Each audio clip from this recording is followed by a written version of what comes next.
welcome to Early Watch, Early Morning Gun Show. I'm your host, Ed Horse, and I got my co-host with me, Tony. How you doing, Hey, Tony? what the hell was that music? I was thinking we were fixing to see Charlie's Angels or the A-Team or something. Uh, TJ Hooker. I knew it was one of them 80s things.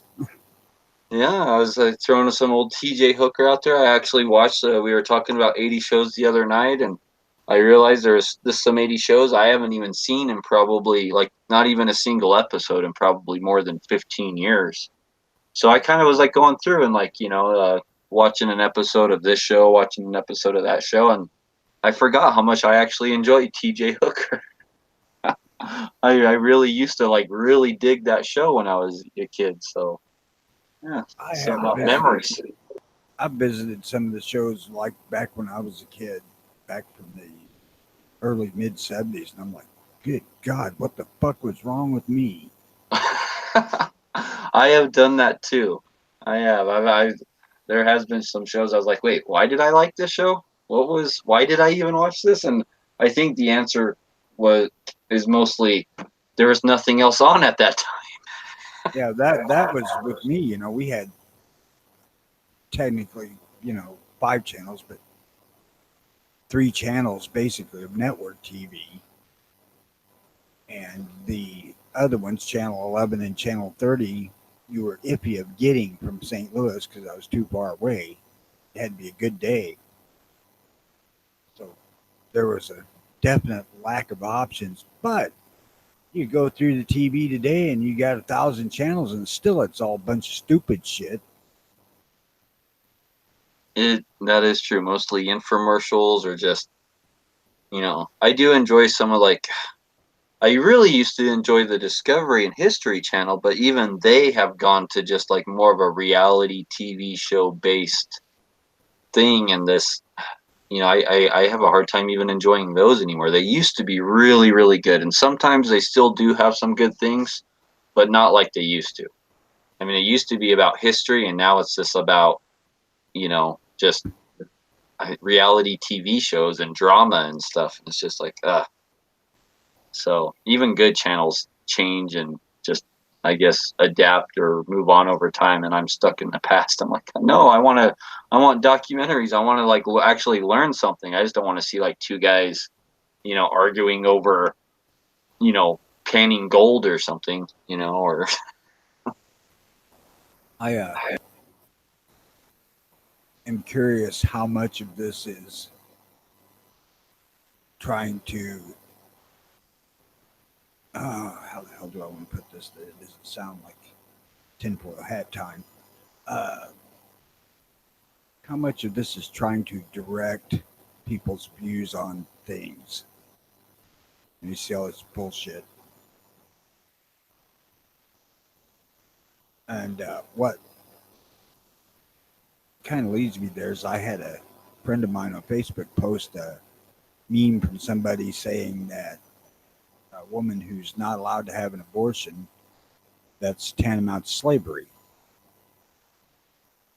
And I'm thinking, since when is motherhood slavery?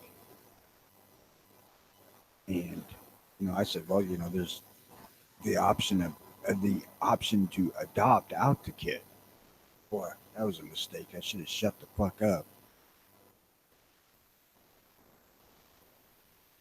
I was thinking that it might be something to do with ratings. They see these other big network shows like The Bachelorette or whatever, the one where they're stuck on an island, like, what is it, Survivor? Survivor. And yeah, so I'm thinking they're seeing these huge ratings and they're like, oh, like we're either getting creamed in the ratings or whatever, and they're like following suit, so to speak, in their own way. That's what I was kind of thinking. I watched one episode of Survivor where it was men against women. And the part of it I watched was all about the women going around in circles on this island, can't find their way around. I'm like, dude, you know that the sun comes up in the east and sets in the west. Pretty good heading indicator right there. We got G Webs joining us. Thanks for joining, G. You bet. Thanks for the link. Thanks for hosting the show. It's great to see you Early Watch back again. Yeah, yeah, pretty consistent except for Tuesdays, and like we've put out there before, if there's someone who would like to get in this, who would like to run the early watch on Tuesdays and help Tony out here, and we'd be glad to have you. And this is free for all Friday, so anyone who wants to join is welcome to come over to Gun Channels. Message Tony or I for a link, or email Tony at earlywatchil@gmail.com and ask for a link. And Fridays where we open it up more and let other people come in, and just kind of a free for all. Oh, I thought I was a special guest or something. Like I got a special invite. Anybody can invite. Yeah, on Fridays everyone gets it. You're always welcome, G. So you're always welcome. Of course. I'm gonna come back on like a Wednesday when it's more exclusive. Yeah. Oh boy. So today is Friday, June 7th.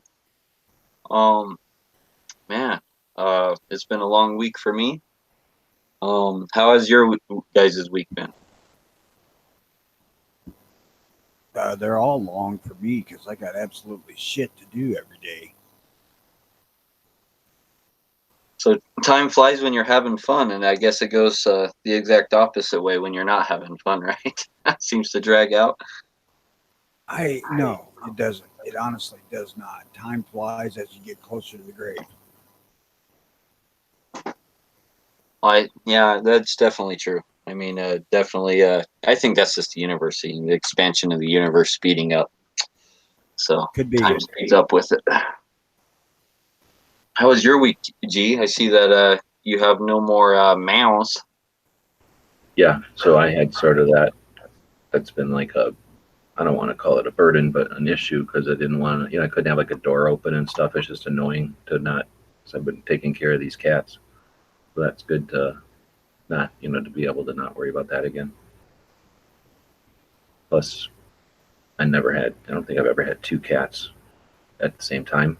So that was a lot of litter box cleaning. I don't know how people deal with that.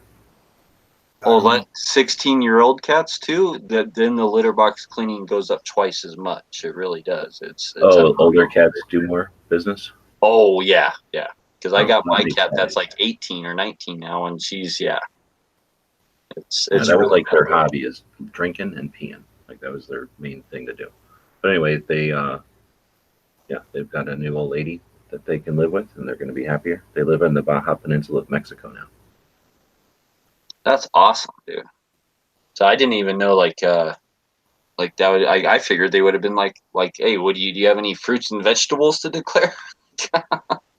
Evidently, yeah, they went to Yuma and got shots, and then crossed the border, and now they live in Mexico. Not that hard, I guess. That's awesome. Yeah, Kudos it to makes you me guys. appreciate dogs all the more. They're like 1,000 times less pain in the butt than a cat. At least a cat with a litter box that is an inside cat. I'm used to cats that will go outside if they want to, come back when they feel like it. Kudos to you guys who can take care of cats, man. I fucking hate cats.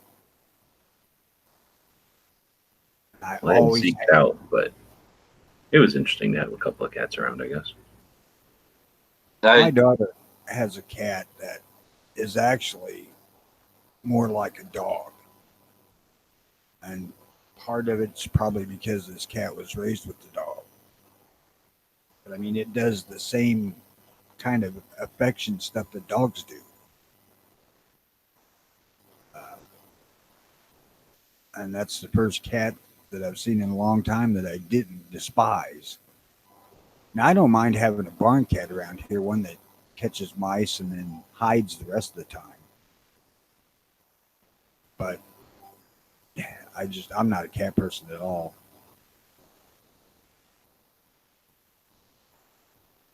I have never been much of a cat person because I've been allergic to cats my whole life. But I've learned from having one for 19 years now that you can build up an immunity to them, at least to that specific cat, and to where it doesn't make you like give you breathing problems and make your eyes swell up and stuff. So it is possible to build up an immunity to them. But I've never been a cat person because of that main reason. And I still can't be like necessarily a cat person because if I touch them or pet them or something, my eyes can all swell up, gives me breathing problems. And here I am with like 2 more cats in just the last year, you know. So now I have 3 cats, but luckily 2 of them are pretty much outdoor cats the whole time, or just live in my garage. And then I just have my one old cat that's all inside now. Contrary to what I say, I'm not anti-cat. I mean, I have no problem with having a mouser in the house, take care of things. Just they ain't my thing.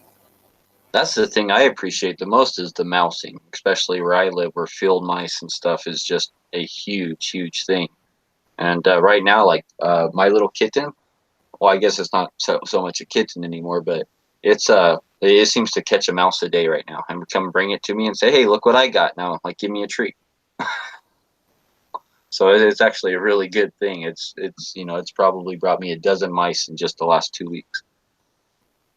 Best cat we ever had, my wife got from her boss from her little farmstead. That was a barn cat, and this cat was absolutely leery of human beings. So while she made our house her home, she didn't want nothing to do with any of us, except for the kids. She was all right with the kids, but I almost never saw the damn thing, which is perfect. Never seen any mice neither. The wife didn't like it that she would go out in the yard and get snakes. But hey, that's fine by me too.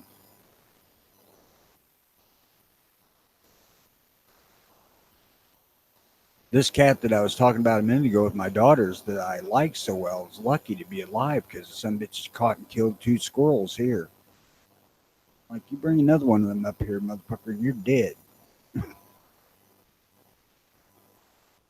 Oh yeah, we don't have my cat hasn't got anything, squirrels or anything like that yet, or snakes or anything like that. I have to worry about snakes because if we get a snake, it's probably going to be a rattler in my backyard. If a snake comes around, it's probably going to be a rattlesnake. So I don't want to even try to teach my animals anything like, oh, like here's a snake, go ahead and get it or anything, because that's probably going to be a real bad decision for them. You guys ever patrol?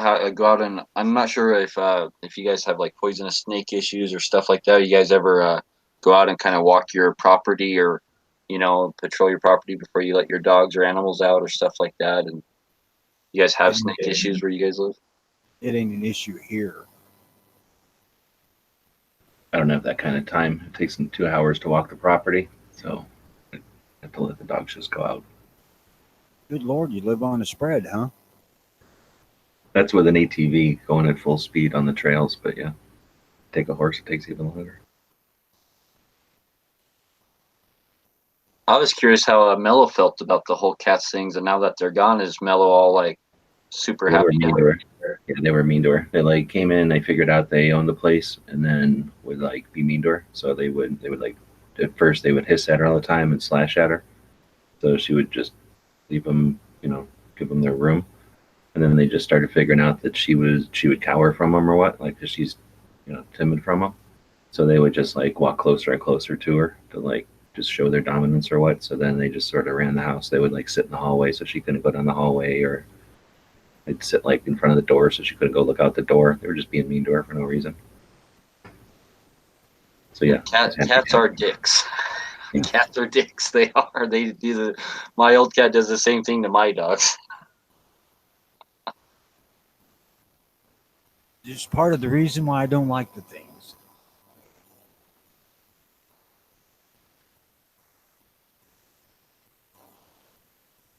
Oh boy, so so next week it looks like we got a busy week. So how did your interview go? As I missed it, I was super busy yesterday. My wife had surgery and stuff. I'm going to, after the early watch today, I'm going to catch up on some of the shows I missed from yesterday and last night. But I'm really looking forward to watching how your interview went. it was 2 hours. Everybody showed up, and I think we had a pretty good discussion. We came out with some ideas of what to do, and then a goal for getting that room filled next year. Hopefully, we did get some people to be aware of the initiative, so should see people working together to achieve that goal.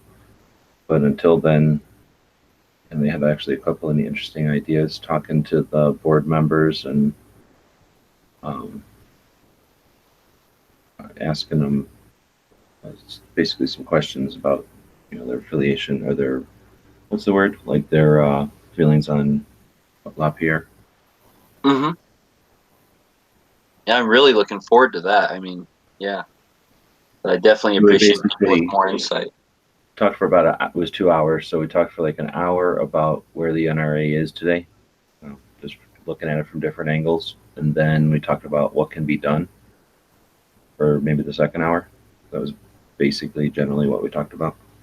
I told them all, the reason we wanted to get together was not just to state more obvious or shake our head face to the clouds and complain about everything, but instead gather people that are paying attention and have ideas about what to do or have knowledge about the effectiveness of ideas like that, so that we could thrash them out a little bit and at the same time get used to chatting with each other so that we're ready for the next chat or the next need to get together like that.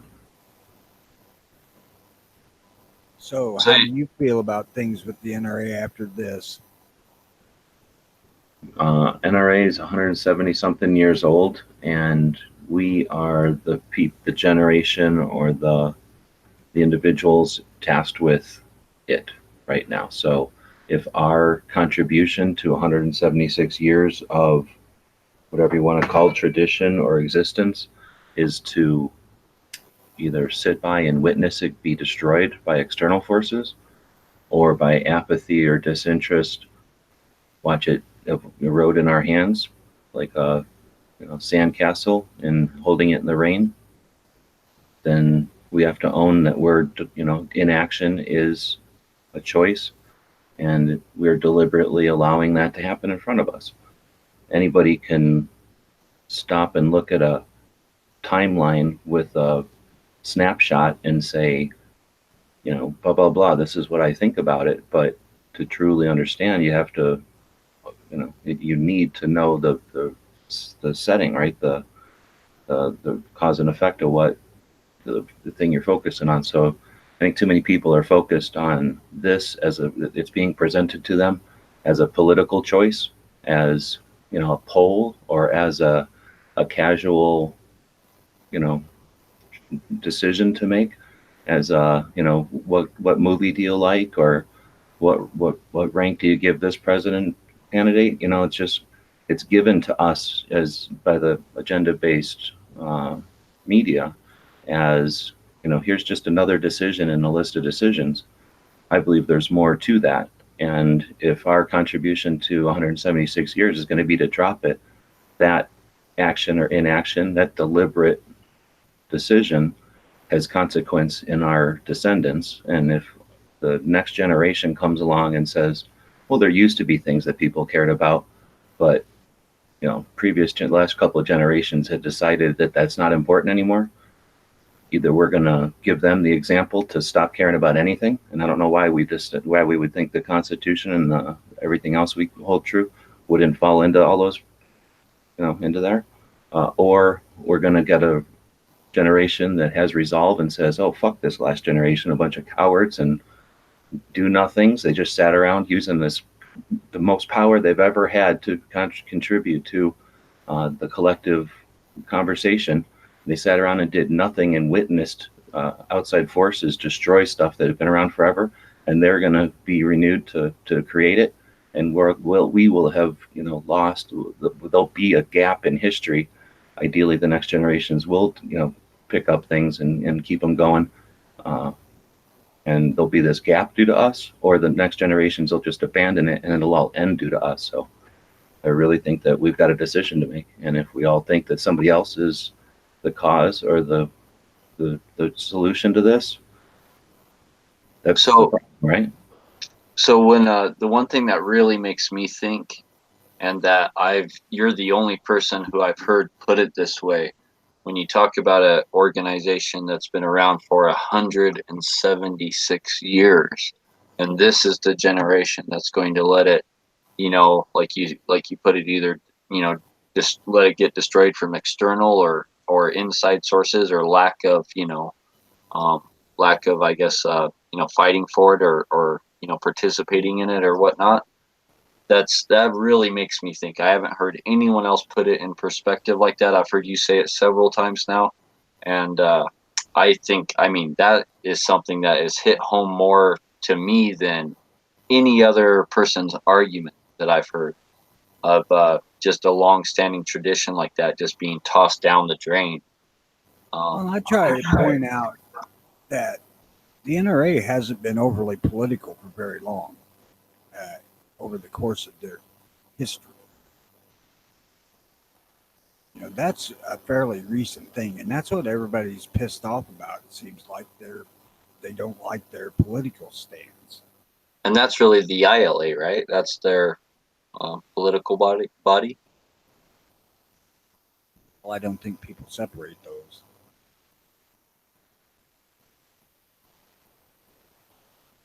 I mean, Well, I don't don't know. get me wrong. Depends on what you're talking about. If you're just going to say NRA is like a general thing, then you wouldn't separate them. But like legally, they are separate.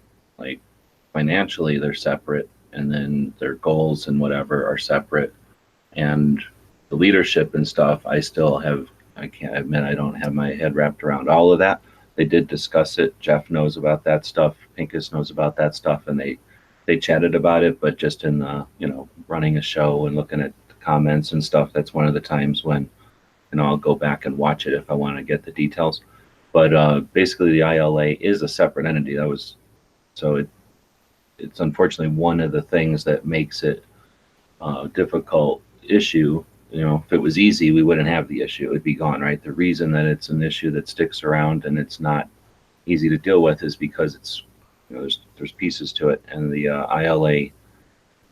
Jeff will get into it in the interview. I've heard him talk about it a couple of times now, but the funding of the ILA is the lobbying, and that's worthwhile and effective, and it's the marketing and the use of the really a lot of money that they make with the marketing that is what people are upset about. And then basically the potential what they could have done, is super frustrating. Everybody's upset about that, but there's nothing you can do about the lack of, what they didn't do. But the stuff that they are doing, the ILA is, according to Jeff at least, um, fairly worthy, and that's separate. If you donate to ILA, that's, separate money, and it's not going to LaPierre at all. I was and am still pissed at the NRA for what they did to the USCCA. I despise that kind of business. However, I'm still a member, and I intend to stay a member. Uh, I don't have to agree with 100% of things to see the value. People, I don't think people look at the broader picture of anything anymore. It's always focused on that one thing. And that's too bad. Now, is that just the younger generations, or is that just even everyone as a whole nowadays, just because of maybe shorter attention spans or technology, or what do you associate that with, Tony?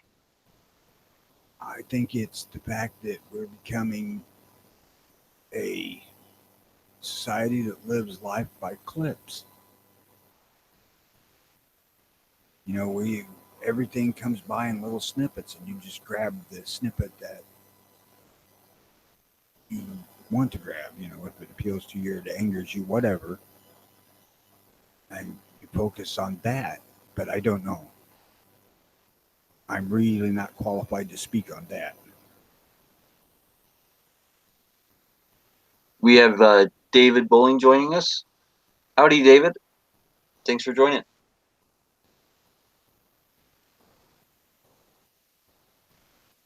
God, I thought we had some standards.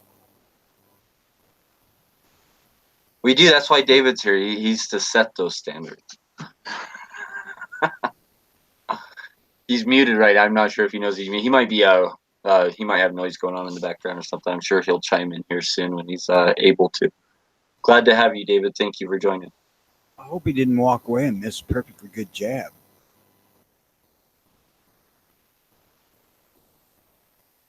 I mean, think about it.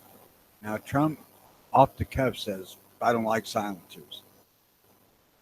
How many people are pissed off at how anti-gun this son of a bitch is? Dude, he didn't off the cuff. He had an interview with Piers Morgan in England and deliberately was asked, what do you think about suppressors? They were just used to slaughter. And he's like, I don't like them. I don't like them. We're going to look at them. Just like we looked at bump stocks. We got rid of them. He's running around acting like bump stocks are a point of pride. He's running around the champion of the anti-gunners, and he's soaking in it. They're making a... He's definitely... It was not just a casual, oh, I'm jumping into a helicopter and somebody asked me a quick question, and it might have even been an inadvertent answer. This was a deliberate interview with Piers Morgan. And see, and that's all the TV. first stories I heard made it sound like he was ambushed and asked by a reporter.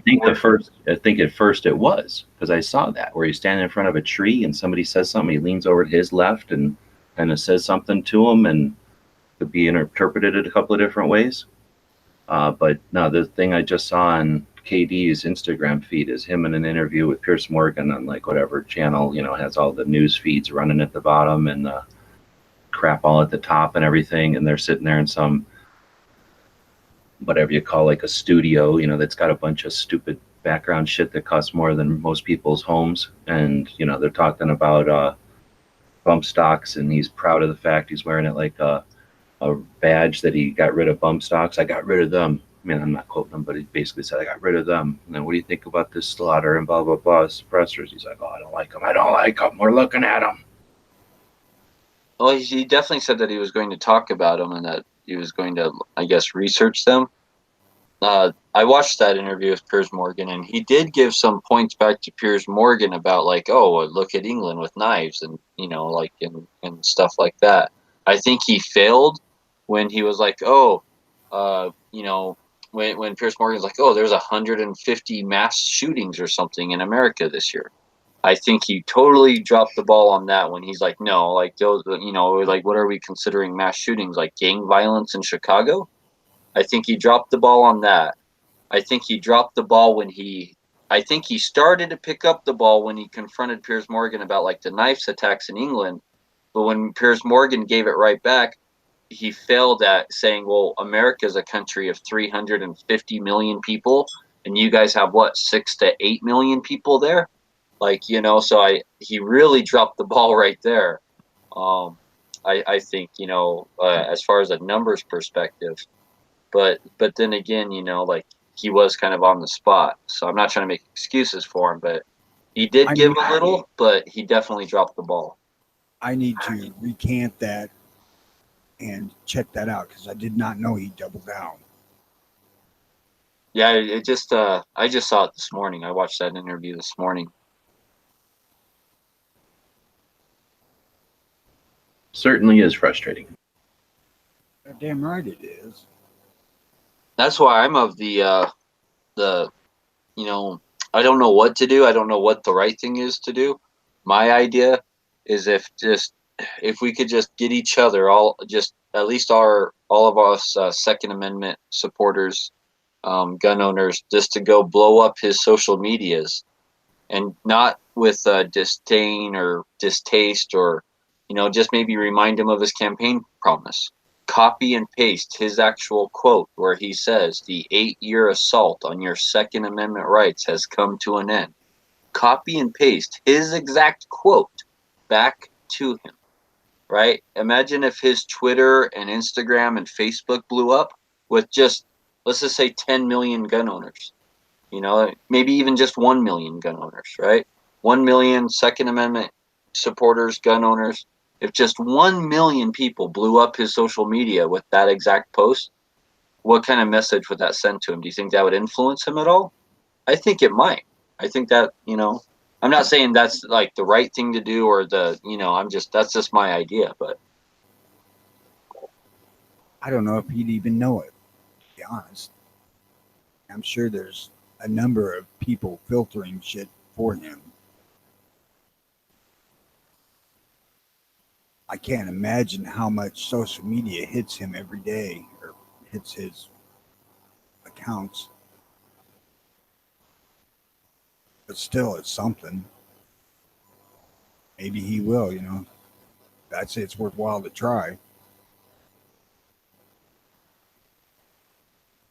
yeah, I don't know. Like that's just my idea. I don't know what the right thing is to do. I'm sure people like G-Webs, Pincus, all those guys. I'm sure they have a lot better insight into it. I just know that guy is active on social media. He's active on his Twitter and Instagram. I'm assuming he does look at those, or at least have aides looking at those.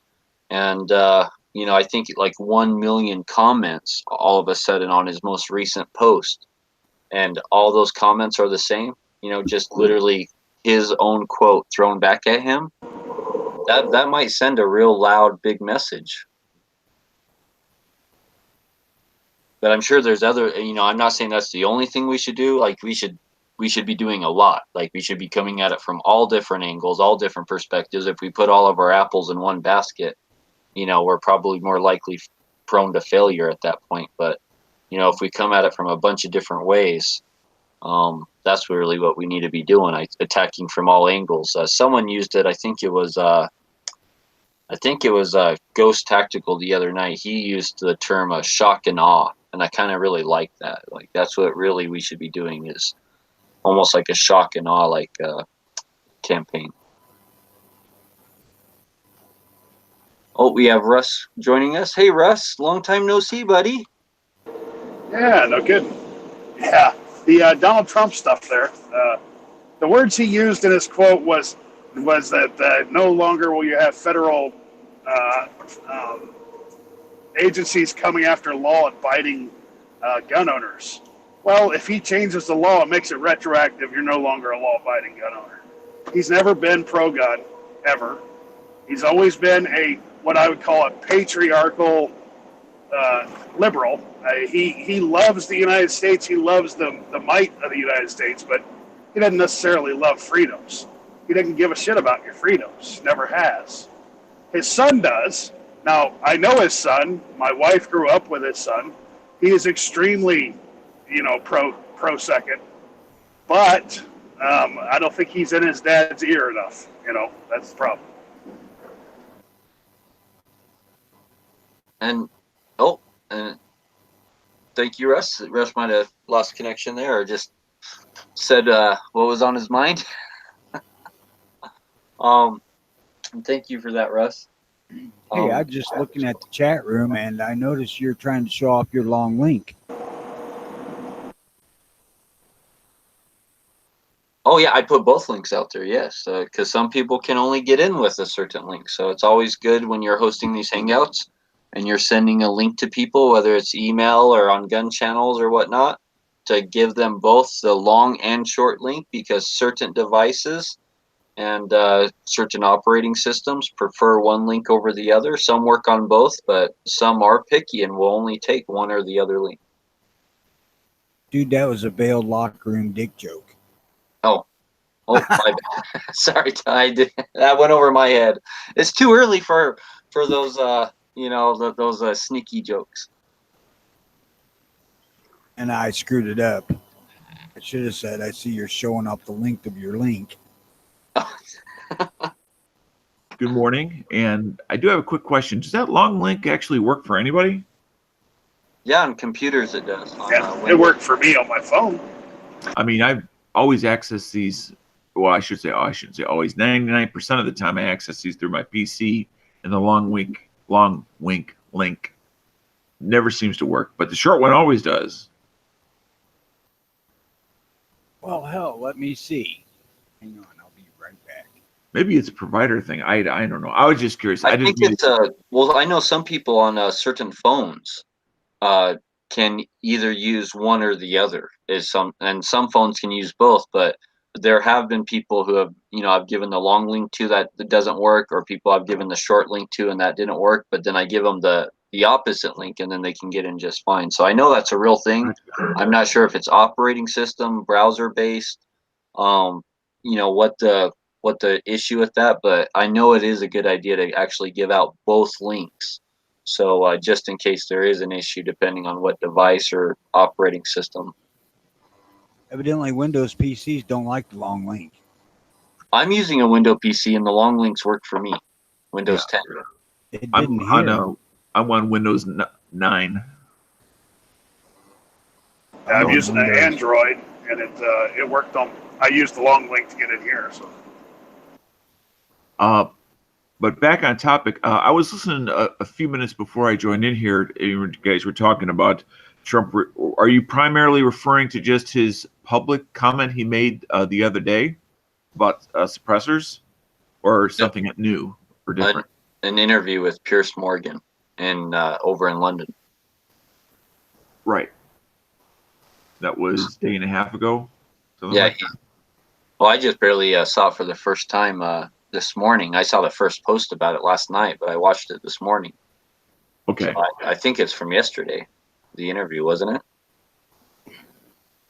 I have no idea. I saw the one looked like he was headed for the chopper or something outside. He was on his European tour when he made it. yeah, standing in a country that allows suppressors. As a matter of fact, they sell them at the corner stores. So, yeah. But outlaw is public carrying of your steak knife. Well, Well, it's it considered outlaws gentle. transportation of your steak knife. But You have to drive straight home. But I do find it quite ironic that he's over there for a week commemorating D-Day and what that the sacrifices that were meant, the freedom that ensured, and then to turn around, which doesn't surprise me now that I truly understand that he is not our guy. I don't know if we have an our guy or gal. But doing that and making anti-freedom statement during a week celebrating freedom and the sacrifices that were made to maintain that. Well, the only freedom he's ever really believed in was the freedom of commerce. Other than that, he really doesn't give a damn about anybody's freedoms. Well, Trump was pretty much just a lifelong Democrat, right? That's pretty much what he was up until when he ran for election, right? He was always considered a Democrat. Yeah, No. he was what they considered a patriotic Democrat or a liberal, where he loved the country, but he always voted Democrat. I would like to make a non-VR video response. It's not video because I don't have my camera on. But I was listening, G-Webs, to the board you had collected. I forget if it was yesterday or the day before, where Rob Pincus was in there along with Tim and a bunch of other people as well. And Pincus had, I think it was Pincus, but I could be wrong, had made. G-Webs, are you there at the moment? Yeah, I'm editing that video. It was last night. Oh, okay. I just didn't want. I want to make sure that you heard what I said, so you could respond. But he had made just part of his statement was about, and I'm paraphrasing and misquoting him, but it's as I heard it in my ears, it was essentially about when you guys were talking about responding back and using snail mail and things like that. But I thought he had said something in regards to rather than wasting our time with these auto response emails, like the ones that will come from whether it be the Firearms Policy Conference or whether it be one of the ones that comes from a manufacturer or one of the other organizations that'll say, you can type in your own letter, or here's a template that kind of gets to the black letter law or the case law that helps to support our case, and you can just simply sign your name and address. to it, and that was a waste of time using these cookie cutter letters. And I realize, that there is a point there, I believe, as far as versus a little bit more of a personalized letter from you, the individual. And I understand that point. But I think there's still a value because to it, because there's somebody that has to look at these, and as a bare minimum to make sure that somebody's not writing a threatening letter, but that's also tallying something. Now, who sees those tallies? Maybe no one, maybe someone, I don't know. But somebody's got to be keeping track of this stuff. And I think it has some value as a bare minimum in that. And I would like to hear your thoughts. First of all, did I misunderstand what he said? 2-hour conversation. I don't remember everything anybody said, so I don't remember that. It's just something that stuck out in my mind because it was an action that I thought, well, how can it end the action? Yes, you're taking that in a conversation where he's encouraging people to write a letter, right? Or no, that was Sean. So I don't remember if Pincus said specifically not to waste your time on those form mails. If anybody else heard it, feel free. But I think the other side of that is if you go click, click, click, I'm a 2A activist. And that's absolutely true. Right? What? 4 clicks does not make an activist.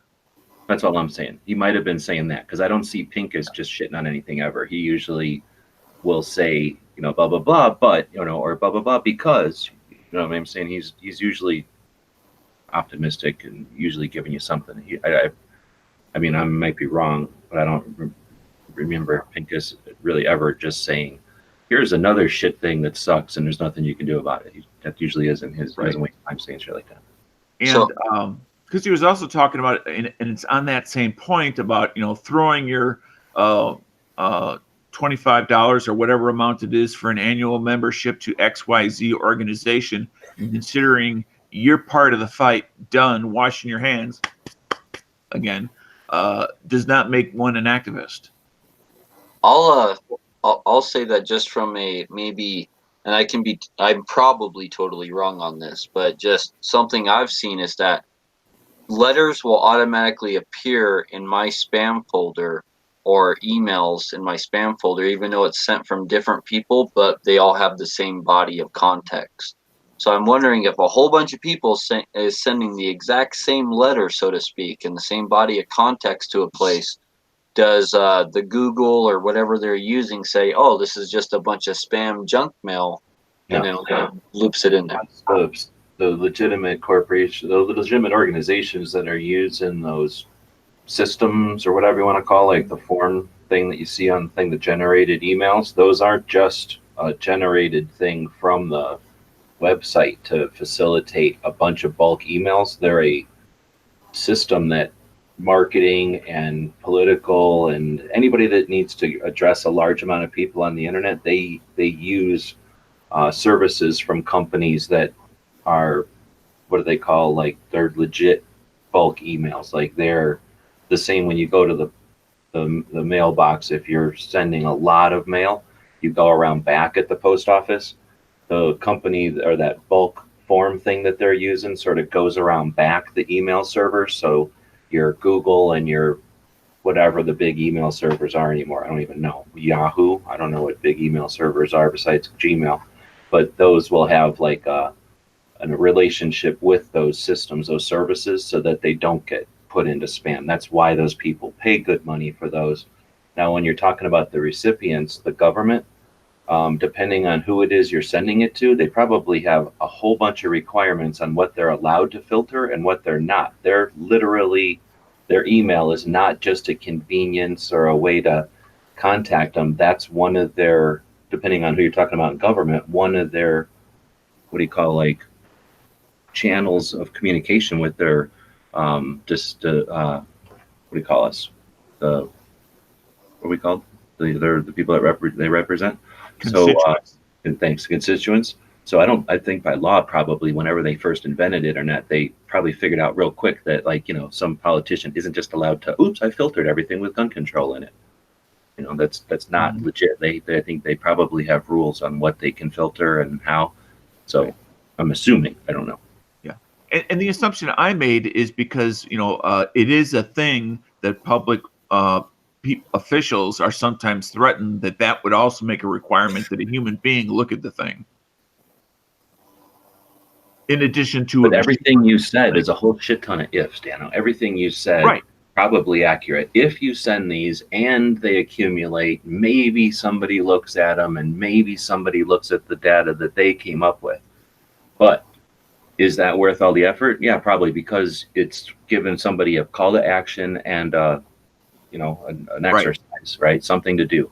And every once in a while when we need that or it is effective, then it becomes part of our, not just our arsenal, but part of our routine, right? Tactics. Yeah, exactly. So strategy. Yeah, well, because I'd say repeat so that we're doing it. Yeah, well, you said repeat strategy. So basically, I think it's worth doing. But again, the negative side is that's a tiny little piece of the real fight, right? Exactly. And minimum effort is still effort, but in quantity, which has a quality all of its own, is of value.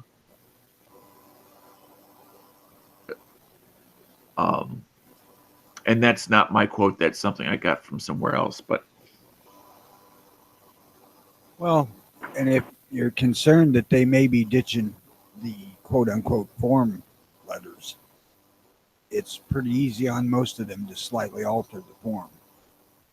and probably 80 to 90% of the time, I take some of the points that they have in there and reword them in my own language and make it significantly shorter in case there actually is a human being reading it. Because I know they're more likely to read a short, 3-paragraph or 4-paragraph thing than something that's going to take them, 3 to 5 minutes to actually read versus something that takes them, less than a minute to read.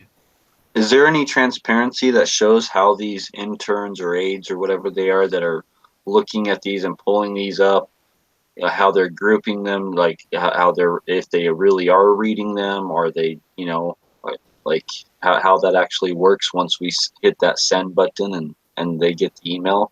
Is there any transparency to that at all? On the federal level, it's unknown to me. On my state level, how I described it earlier about tallying things is how they do it.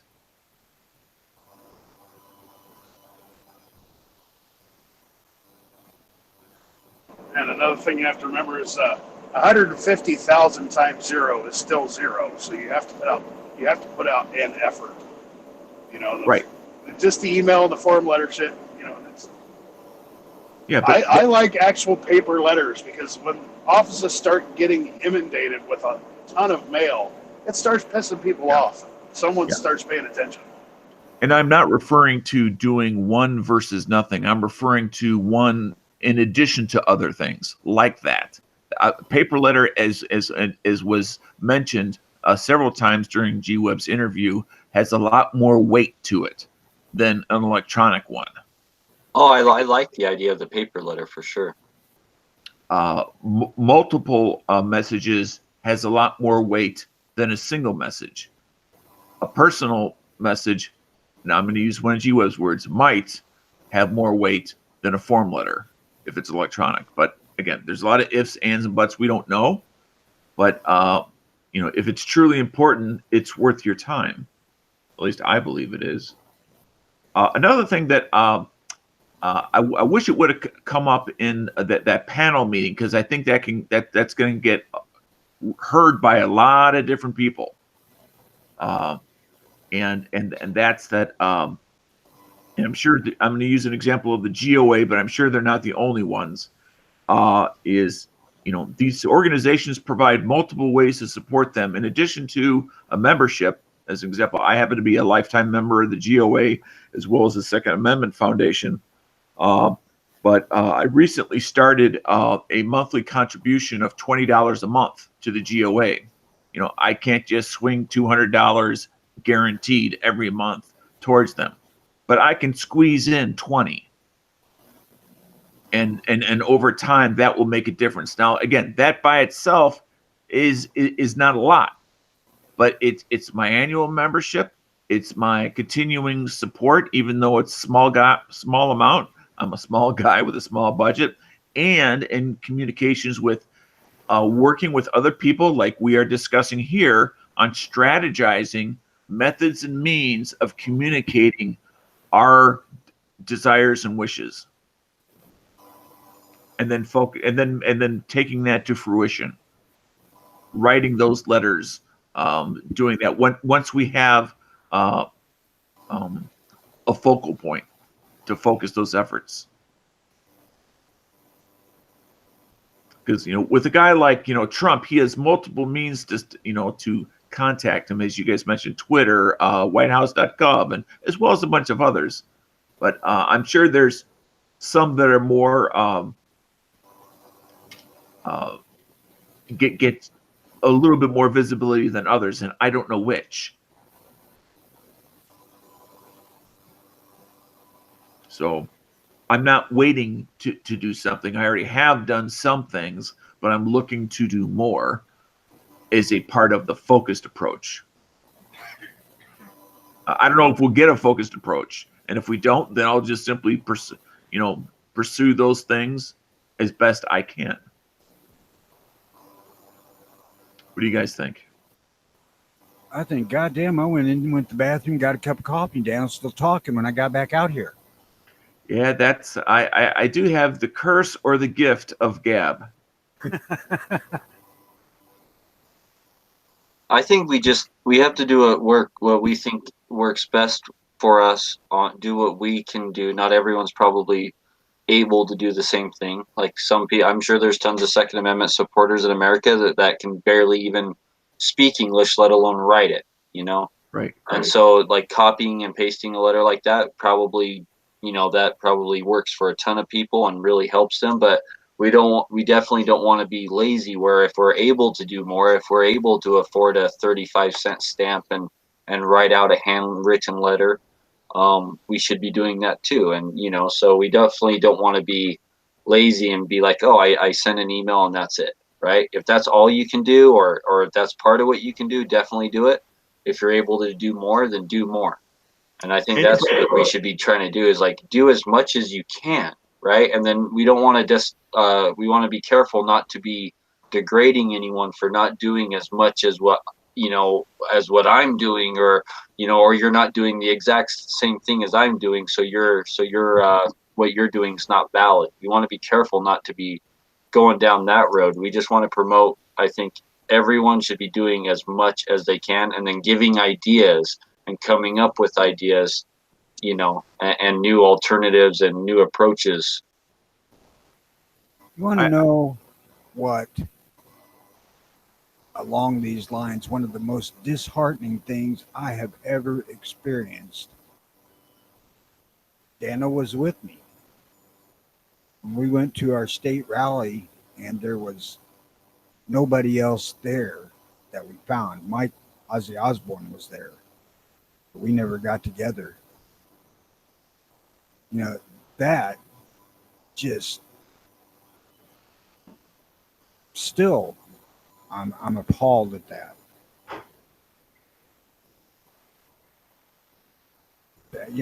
Maybe people couldn't afford to drive from either end of the state to get there. But goddamn, if you look at the gun sanctuaries all around them capitals, gun sanctuaries, so surely the Christ, a couple hundred people could have made it.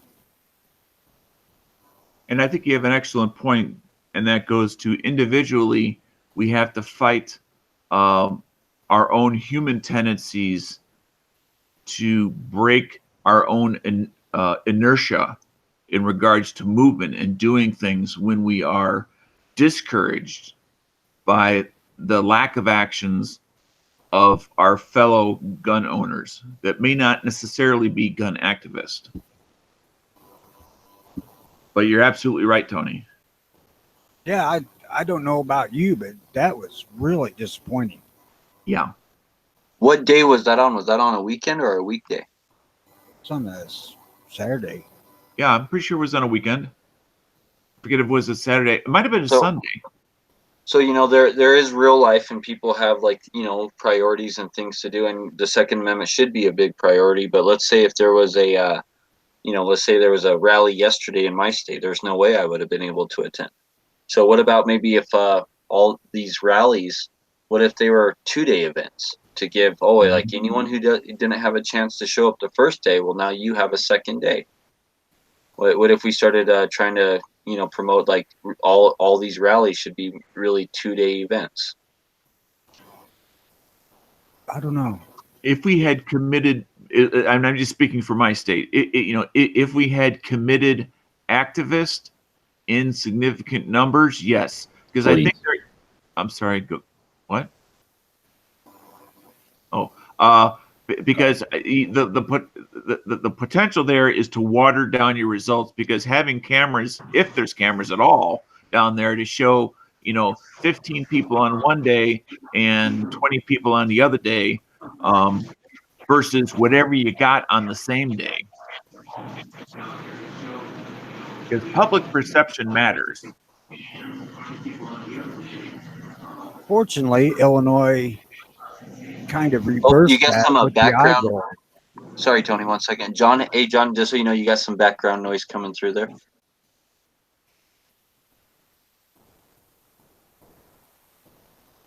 Thank you. Go ahead, Tony. Sorry for that. I said, fortunately, Illinois kind of redeemed itself with the iGold thing, because there was thousands there.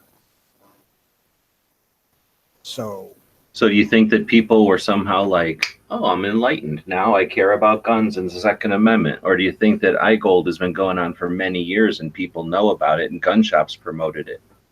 exactly. I wouldn't look at it as a failure of the drive of Illinois gun owners. I'd look at it as a learning opportunity to figure out how to market the rally better if not enough people show up, for your opinion. Yeah, that's and it could very well be that. I think there's a lot of truth in what you said.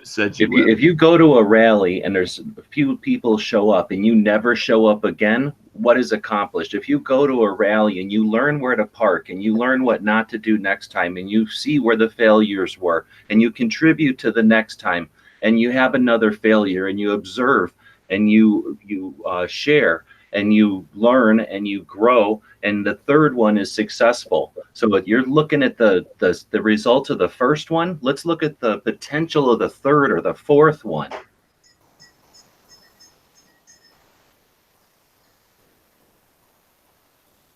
Well, obviously, we didn't get the word out well enough for the first one.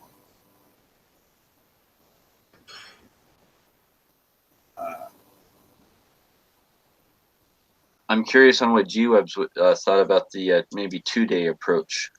Would that be a thing to consider, G? I think you can have it and call it a festival or call it a weekend and call it 2 days for 2A. I don't think anything's a bad idea. And to suggest that the media doesn't show up, Clover ended the thing yesterday. Clover's night show, I was listening to that this morning before y'all woke up.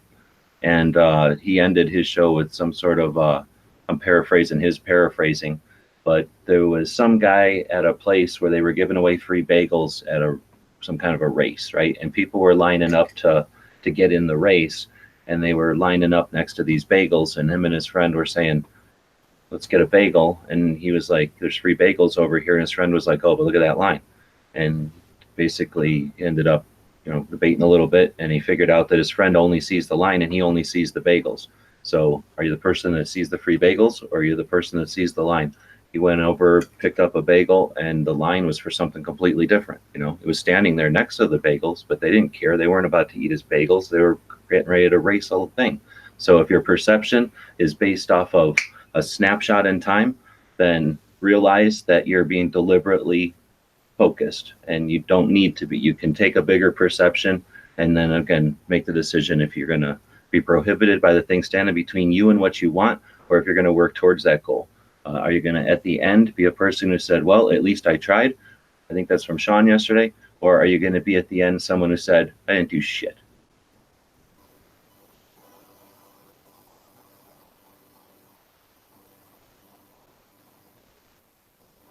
I think So yes, 2 one days. of the one of the biggest issues we have is that most people aren't us. We pay attention. Most people do not pay attention. They live, Yeah. they live in their little white box. They drive their little white car to their little white cubicle, and they never live free. So their freedoms don't mean much to them because they don't use them. You know, if you're a dog that's chained up in the front yard, you don't give a damn what the hell's happening in the backyard. That's But let's something leave else. Mello out of this.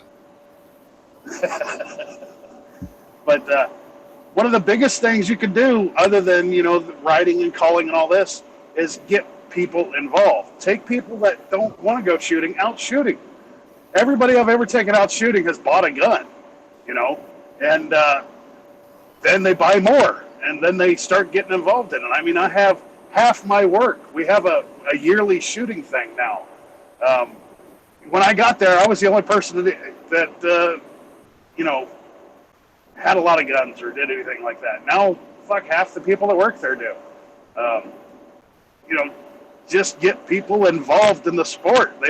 Everybody's scared of them, and your average dude has a handgun in the drawer he hasn't touched in 5 years and a shotgun in the closet. He doesn't give a damn if they take away semi-automatics or suppressors or anything else.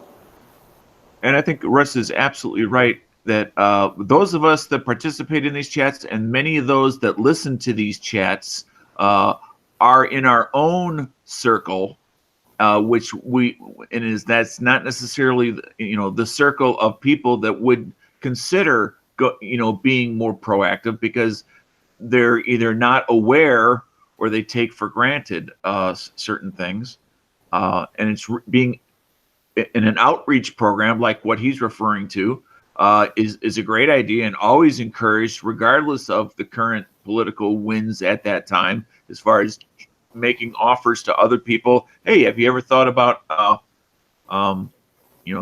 going out and shooting a rifle or handgun just to see what it's like and see what they say? If they're truly in that middle group, they'll at least consider it.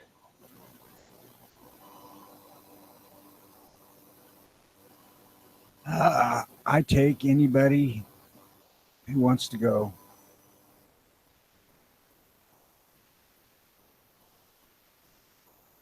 Yeah, I've taken staunch, anti-gun people out shooting because I've been at parties and the conversation comes up and I know they're evil and all this BS, and I'm like, well, put your money where your mouth is. Let's if I'll take you out, I'll show you, the good side of it, and I'll take them out with 22s, 9mm, and stuff like that, easy stuff.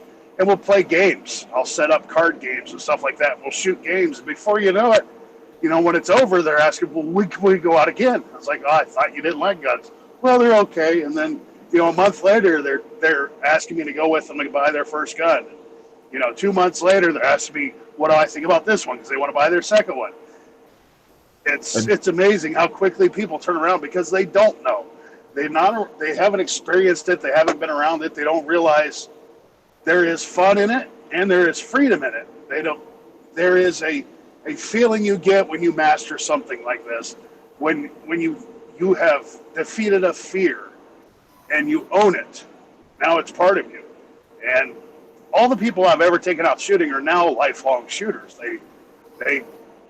They go out all the time now. Literally, I've taken, when I started working at my job 16 years ago, a place where maybe 2 people owned a freaking gun, because it was basically an office building, to now 70 or more people that work there. We have a shooting contest every year, for the job. And our owner was anti-gun as hell. Well, about the 3rd year in, he got involved, and now he has a giant gun safe full of guns. Yeah, and I think that's another good example. So basically, Russ is a pusher. He gets people their first sample for free, gets them into it, and then he helps them with their habit till they're full-blown junkies. Well, that's all about dropping the seed, right? And that's why I'm so big on getting our youth involved. Take one of your sons or daughter's friends shooting with you, with their parents' permission, of course, and stuff, and dropping those seeds into our youth. But it's just, you just need to drop the seed there, and then they'll figure it out from themselves. Like, you don't really have to push anyone into it. I think you take them shooting, You show them that it's not some like, you know, evil thing that goes off by itself. It's an inanimate object, and you drop those seeds, and then they figure it out for themselves. Is what I've learned. Well, I just wanted to I tack. feel like I keep interrupting Dano. here where I live, people, I don't know if you get this, but I have never ran into a person in this town that's anti-gun. Not one.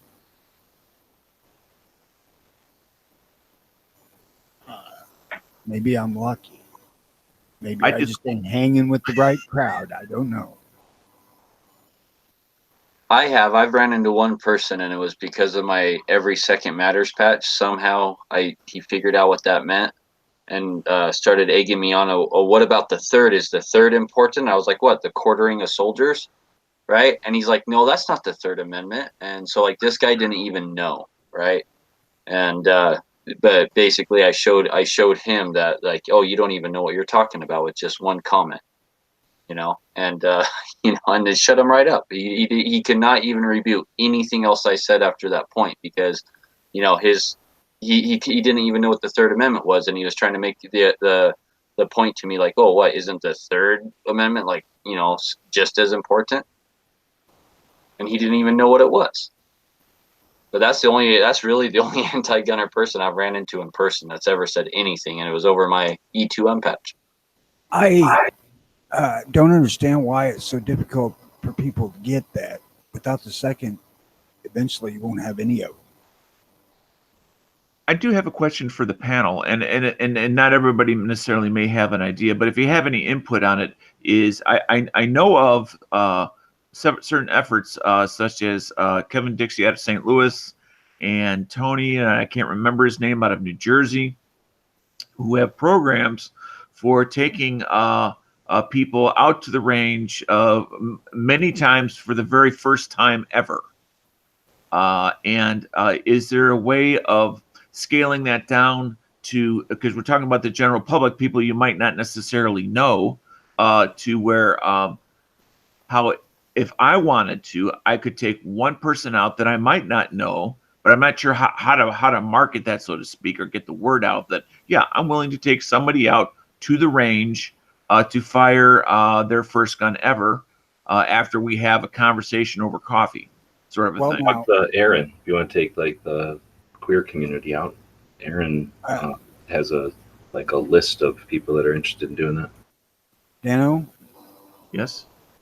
don't take this personally, but I don't think you're going to find anybody who's going to get in the car with you if they know you've got a gun. Oh, no, that's not true. It's a joke. Oh, okay. But as far as like scaling that down to where, you know, because like a lot, you know, some of us have memberships at ranges that do allow a guest with a member. And I think that's, again, a smaller way, a different way, even if it's just one at a time, to introduce somebody to new guy. But I'm not sure how I get that word out there to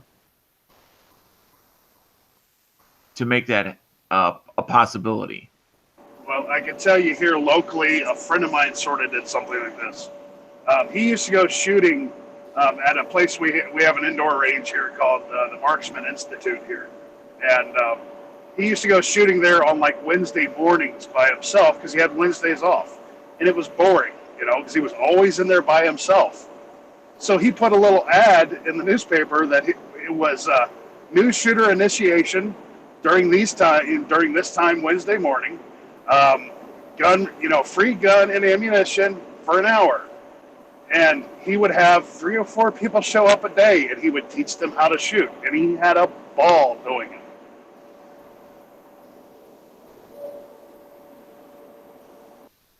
That's pretty cool. Do I know this person? I don't know, you might. His name's Chuck. On 29th? Yeah, on 29th. So how did he get the word out that he was willing to, you know, start with that one person and say, hey, Put an ad in the newspaper, Dano. He put an ad in the newspaper. Just say, be here at this time. come here at this time during this, and he would have 2 to 3 people a day show, every Wednesday show up, and he had his 22s with him and a bunch, bricks of 22 ammo, and he would take them in there one at a time, teach them how to shoot, teach them how to use the gun. It was free for them. He enjoyed it. He wasn't putting out any extra cash other than some of his ammo, and he had a ball. Yeah, I'm limited to one person per day, not versus a line of individuals taking them in one at a time. What you could do is when you're Ubering, you could just look around and go, do you ever go shooting? Have you ever gone shooting? And then that way, if they say no, then you can say, hey, I'll take you shooting. You want to go shooting right now? Have you ever been in a shootout? Have you ever shot a gun? That's a good Uber conversation to start. Yeah. Anyway, I'll put it out there for the future. If anybody listening has a comment, please feel free to contact me on gun channels and give me any foresight. Or if you know somebody that does that sort of thing, leave me a message over at gun channels and let me know their channel name or how to contact them, whatever, and that'd be great. I was going to say like on one of them bulletin boards at range, but I guess that's already somebody at the range. But maybe at like gun shops. What if you put it like on one of those bulletin boards at the gun shops? Let the clerks know, hey, I'm just a regular dude. I'm familiar, and if anybody, they can tell by looking at you, like who to set you up with, who's going to be a good match for you or whatever. Like, hey, let them know if there's somebody that needs somebody who's not interested in paying for a whole class, but just wants somebody who's offering some insight. And then that way you put your card up there, one of them pieces of paper with the phone numbers. Oh, and there's a lot of other places other than even gun stores. I don't know if they're called the same all over, but like IFA or farmer stores or country stores, I'm sure they have different names all over. But there are definitely stores like ranch and feed stores. I'm sure they're called different things, different places. But if you guys know what I'm talking about, usually those always have bulletin boards of people like selling their horses or stuff like that to put up there. That would be a good place to put it. Go to the Trader Joe's on the fancy side of town, and then maybe you'll get like a Sugar Mama hookup. Oh, I would suggest you not open with the line, want to see my gun. Okay. I'll keep that in mind, Tony. No, but I'll bet you the way that you word it is going to who shows up, right? Like, free gun training in small letters, right? Like, or like, would you like to be familiar with a firearm, or do your kids have firearms and you'd like to learn safety? Like gun safety in 1 hour for free, like free gun safety 1 hour, that kind of thing might bring people in who are like, oh, I'm concerned and this seems like a good deal. And now it's not like defend your liberty and honor in 1 hour, and then you're never going to get a mom to show up to that. But if it's like learn how to childproof your home in 1 hour. And that's the sort of thing I'm looking for is how the marketing part, whether it's a card at the gun store or a card at the local, breakfast place if they allow it, that sort of thing. Business cards a good idea. You can get like 500 or whatever, a whole stack of business cards for $5 shipped, from one of these places, and then you'd have a stack of them. You leave a couple in your car or whatever, and you're at like one of the breakfast places. You put it on the bulletin board. I'd actually, I'm just, now that it's not really your thing, but the bullet or gun proof your home or something, or like, learn gun safety. That'd be an interesting thing to put out there as an outreach. And you put that on a card and you don't put any kind of branding because you're just a regular person. Learn gun safety, like longtime gun owner, interested in offering safety tips or something, that describes what you're doing. And then either I would say an email is probably, or, so you don't have to worry about whatever, or if you got a way to get a text from like some source that doesn't waste your text, bother your phone, there might be something like text redirect to an email or something. But anyhow, somehow give them a way to contact you fairly easily, and then do the contact so you can discover if they're, when you contact them back, if they're legit, interested people, or if they're weirdos or something. Right.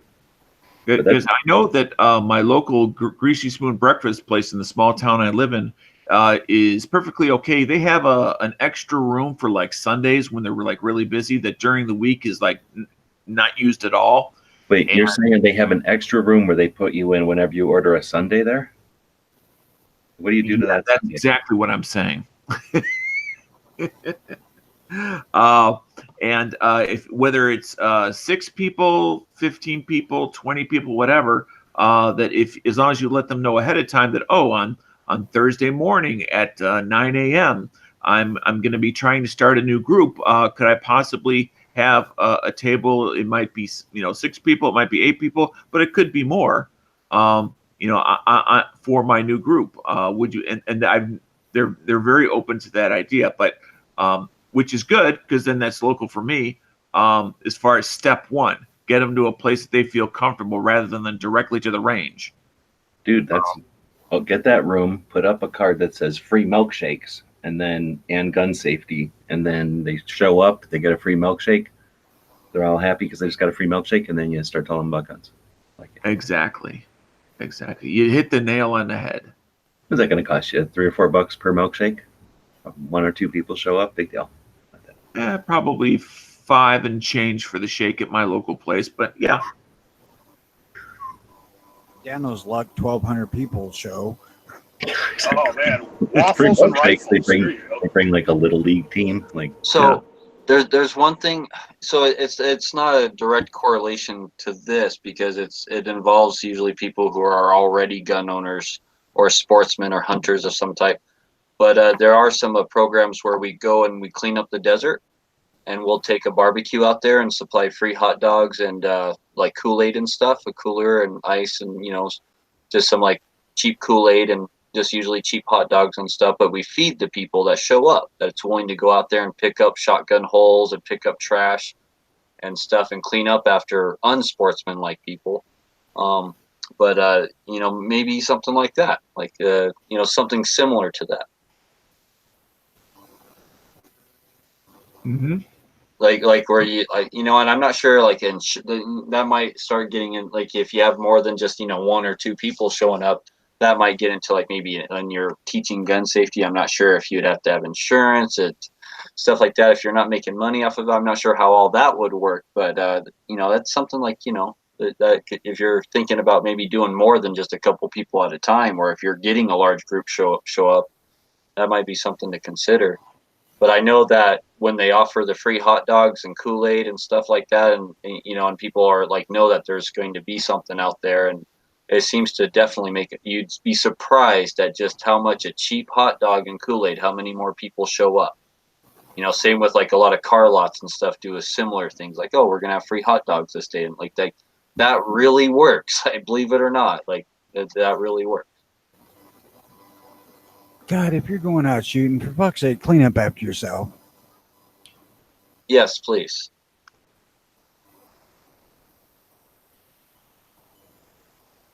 Yes, please. And if you go out shooting, take it like we save our like Walmart or grocery bags and all that, and I always keep a whole bunch extra in my trunk, and I always try and fill up at least one of those of stuff I didn't bring. Like that wasn't my stuff, right? Just one of those. If everyone who went out and shot in the desert just took home an extra little grocery bag full of trash that wasn't theirs, like you don't have to clean the whole desert, just or the whole area wherever you're shooting at, mountains or whatnot. But if everyone who was out there doing that just brought home like one little grocery bag of extra trash that wasn't theirs, I mean, man, it would definitely make us look all better as gun owners and shooters that are shooting on public lands and stuff. Yeah, we don't have public lands in Illinois, so we don't have that exact issue. But since men are generally pigs, excuse me, but all you need to do is you've all seen men's rooms and how they look. You've never seen ladies' rooms then, because they can be disgusting. Go ahead. And as men, sometimes since we seem to be the majority that tend to go to ranges, don't necessarily clean up well after ourselves there either. So here's what I'm going to suggest. Those are fine.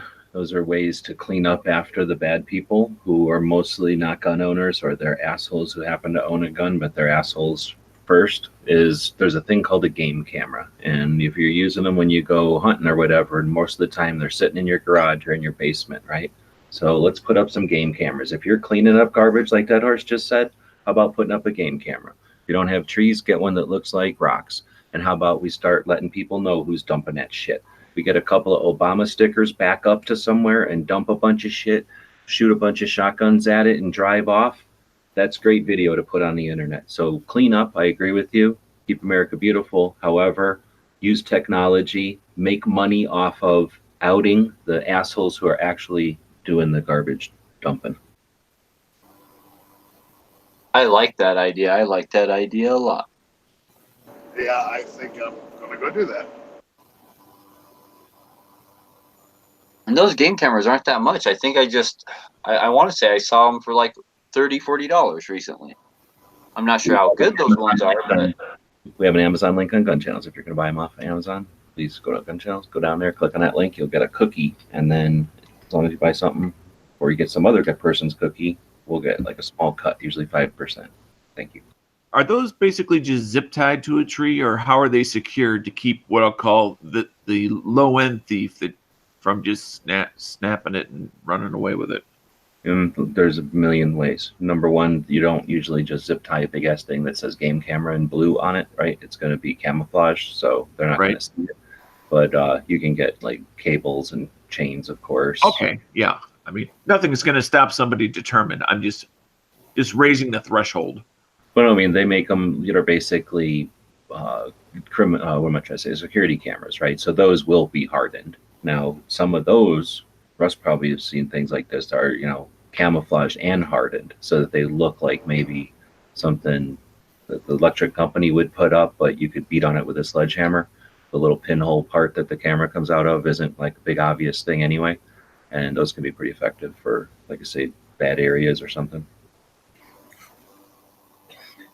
But I'd say get something that looks like a rock. Go get whatever the hell game camera you want and figure out where you're going to put it. And then get something like a bucket that, bucket you'd put a mop in or you'd clean the car with or something, and put some sand in there, and then take a smaller can or something and shove it in there, and you just take some sand, make it look sort of like a, misshapen. Fill that thing with some concrete or some mortar or some plaster of Paris or pretty much anything. And then once it's all wet in there, then smash another can or a bottle in there, and that'll create a cavity on the inside, and you'll create like a dome, that has a irregular shape on the outside. It'll be covered in sand right off the bat. When you're all done and that's dry, you pull the inside jar out and you've got that cavity, pop a hole in it, stick that someplace, and that's a camouflage thing that costs you an afternoon. Make a video about that so you show other people how to do it, make money on that video. And let's start getting rid of these. Let's start shaming these people. Let's start outing them. Let's start sending their license plates to the Game and Fish and to the sheriffs and to the police department and to the internet. Yeah, I've got two of them. I have one that is an infrared, video camera that it has a steel case on it and has a bicycle style cable lock on the back of it. You wrap it around a tree. And then my other one I have, you can put a Verizon card into, so you can monitor it from your cell phone or a computer from anywhere. And those are pretty expensive, but those work really good because you can also see the asshole that tried to steal it. I do have a question, at least on the current ones, let's say bought in the last year or so. What kind of resolution are they able to produce? 1080p, as far as I know. Like, that's the ones I saw. Even those cheap ones I saw recently that were only like $40. What do you think, that there's some like limit where game cameras were like, nope, people don't want to see this deer that good? How much you want to pay? Well, I mean the inexpensive ones. If somebody didn't have and they would like to go out and maybe get two of them, what they would expect to get for an entry level game camera. Because obviously, I think they go down to $39, right, for a decent one, and under. Well, Russ has a couple. They don't cost $200 anymore, do they? No, the one that takes a Verizon card is like $170, but like my other one, my infrared, is like $50, I think, from Cabela's. And some of them, like, so video could fill up maybe potentially fast, depending on maybe like the size of the SD card you have in there. But some of them will, like, you can set them so when they detect motion, they're just taking a picture every 2 seconds or every 1 second, and they'll have settings that you can mess around with. And they're like, do I want a picture every second? Do I want a picture every 5 seconds? Do I want continuous video? But on video, your card's going to fill up like way fast, right? So, because every little bird or animal that walks by might set that off. And I think some of them have settings too on how sensitive they are on the motion detection. On, it has to be something a certain size to even get it to turn on. So I think even the cheapest ones are pretty advanced nowadays. They definitely have a lot of options and menus, because I've actually been thinking about getting it. But not for that reason. I wanted one to actually, track game and stuff and catch cool pictures. But I love G-Web's idea of actually just, because, I don't know how it is with you guys, but we have common shooting spots here where it's, they're really common spots that, at least a lot of people know about.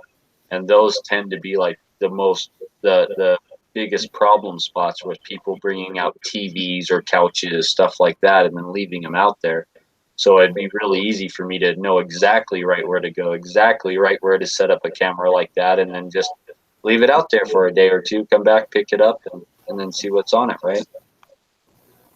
Yeah, I originally bought mine to see who was letting our horses out, because it'd come home and all the horses would be out running around. It turned out the horses were letting the horses out, but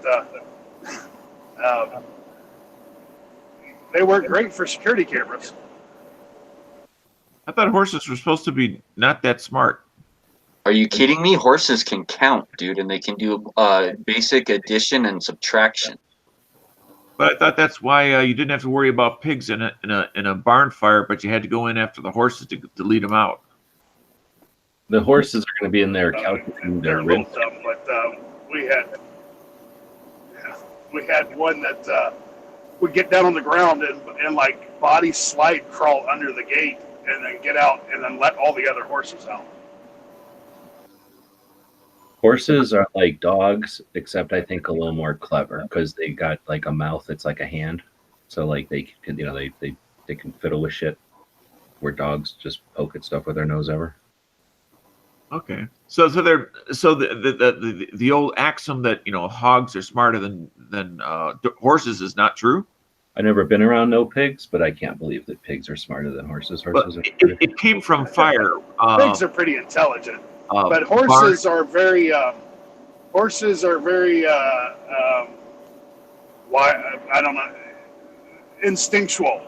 So when it comes to things like getting scared, fire, stuff like that, they tend to lose their fucking heads. Dang heads. But oh no, that's okay, Russ. Like, we're PG-13 here, so you can cuss. Okay. Yeah, any misconception there is the racism and bullying is what we're talking about, not the occasional adult language or like conversation about whatever the hell you want. But when you're deliberately abusing people, that's not tolerated. Oh hell. I'm only racist against white people, so it don't matter. Now, like, if you go to like horse shows, so I grew up going around to different horse shows and having show horses, right? With my grandpa had show horses and race horses and stuff. So I've grown up around horses my whole life, and I'm telling you, like, there are trained horses that can add and subtract, and it's not a trick. They really can. I mean, they can be very, very intelligent animals. And granted, I'm sure a horse that you never work with or do anything with isn't going to be as smart as a trained horse, but yeah, I mean, they're instinctually, like Russ said, like, you think about the octopus that can get something out of a jar that a monkey can't, right? And we consider monkeys to be really smart, but yet an octopus can do a lot of stuff a monkey can't and figure out a lot of puzzles that a monkey can't. Are you saying the same with horses? Octopus is going to win with a monkey in a fight? Ooh, I don't know. It depends. Does the monkey have a knife, or does the octopus have the knife? Fair fight. And a tentacle. Oh, I don't know how. They're both like similar size. Yeah, you can't say like giant squid versus tiny. So not a gorilla versus a little octopus either. I'm going to go with the octopus. It's got 8 arms. Yeah, I have to go with a monkey an octopus up into the air or something, or I think a monkey, because a monkey can swim, an octopus can't. Unless it's maybe even in the ocean. I think a monkey. Well, and there's definitely things that a monkey could figure out and stuff that a octopus doesn't, right? Like yeah, I've seen monkeys like use little sticks and stuff and dip them in honey and then stick them in holes to pull ants out and stuff like But that. the octopus could grab all 4 of the monkey's limbs and beat the piss out of him with 4 more tentacles. But he can't though. All they can do is hold. I mean, it could try to drown it, is what I think it would try to do. But does an octopus really got eyes and stuff? I think it just has tentacles that react to stuff because it's used to grabbing little tiny fish. I don't think. Oh no, they got eyes. Yeah, no, they got eyes. Yeah. But they'd see the monkey and like realize they need to trap all of its arms and legs to drown it. I don't know. I don't think Monkey that. right away is like. I mean, I've already seen King Kong beat up a squid. Like a monkey right away is just going to know to start beating on that thing like a punching bag. And I don't know how long they'd last get punched like that. Yeah. Oh, I forgot about the whole King Kong and the squid thing. So you might be right on that. But the animal would need to have the comprehension that there are air breathers and water breathers. The monkey, well, that's the thing. The octopus, the octopus, I think instinctually is just going to try to squeeze something, right, and drown it. Right. But like I say, it would also depend if they're like in ankle deep water or if they're in an ocean or if obviously on land it would never happen because how the hell is the octopus going to get there? Does the Kraken count? Only with Godzilla or with King Kong, right? Because if you have to have appropriate scale. Yeah.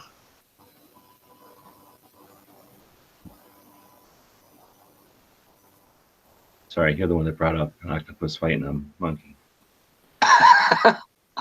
Well, I was just using that as an example. So I think horses definitely can be super intelligent. I know pigs are supposed to be. People say that pigs are smarter than dogs. I don't necessarily believe that. I think that's just people who like really love bacon or something. Like I don't know. I don't believe that I've never kind of believed the pig thing's smarter than dogs. Like I've known some smart pigs and seen some smart pigs, but man, come on. There's Lassie, right? Like, has a pig ever like saved little Timmy out of a well? If never trust. I lasso this conversation over to guns for a moment. No. Okay. Never trust an animal that can't look up. I worked Actually, on I a have a couple of different hog farms, and I've owned a border collie. Pigs ain't smarter than dogs. Thank you for that backup, Tony. Okay. Go ahead, Dano. All right. Anybody, just generally speaking, familiar with M&P pistols and the original versus this 2.0? Other than the grip, what are the differences in the forward slide serrations? I have the original M&Ps. I don't have any of the 2.0. So there is like a little part on the dust cover that looks different to me. A little extra cutout on the dust cover. Right. Kind of squares. I'm not sure what that's for. If that's an indexing point for a thumb or something, but. And other than the texture, maybe the back straps are a little different. I know the beaver tail is gone. But I'm really not sure if there's any internal differences. I think they're touted to have a better trigger than the original M&Ps. Yeah, I was watching a few videos that were on specifically the differences, and it's like they were all like very minuscule, like the grip and like the forward slide serrations. But it's like, okay, what's to be a whole generationally different? I would think that's more than just modifying the how aggressive or not aggressive the texturing is. It might just be a looks thing, really. There are some minor differences, but Right. They just might have wanted an updated look. Just like how you buy a new car and it's the same as last year's model, but the headlights are different, right? And the taillights are different. Because is what I'm wondering. What I was wondering, which is why I was looking it up, is occasionally police trade-ins come up, and there are some police that do use M&Ps. Although they're not nearly as popular as Glocks, but still, to get something like that at a severely discounted price when one sees it. But I wanted to be familiar with what are the actual differences. I mean, do they use the same magazines? I do not know. Or okay, and I just figured, especially you having an original or a standard M&P, that you would know if you needed to if you wanted more magazines, you need to buy the 2.0 type, or they just have M&P. Period. I can't imagine them changing mags when there's already that many M&Ps out there, because the M&P is a really good, well-selling gun. I mean, there are a ton of M&Ps out there, so I can't imagine them saying like, "Oh, we're gonna basically make the same gun and change the mag." So I'm just gonna go out on a limb and assume that they're the same mags. Yeah. Well, I can, I can asked tell you because, that Glock's changed mags several times. I can tell you that Smith & Wesson didn't change it for the Sigma 2.0 Mm-hmm. because I have both. So was not looking at the Sigma, but I'm just curious, and somebody might be listening to it that might be curious. What's the difference between the Sigma and the Sigma 2.0? The Sigma, everybody considered the biggest piece of shit on planet Earth, and the 2.0 is not quite so much. Okay. It's the SW9 and the SD9, what they are. Right. And one was pre-lawsuit and the other was post-lawsuit? I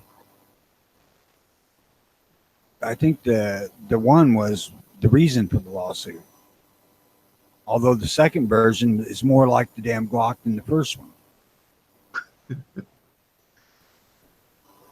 Yeah, Smith figured Well, since once how we they- got to pay them $8 per gun. Yeah, exactly.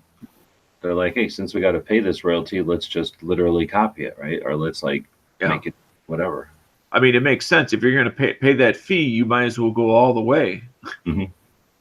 Was it the M&P compacts they were having a problem with the over insertion of magazines locking up the guns? It was one of them, but I don't remember which one.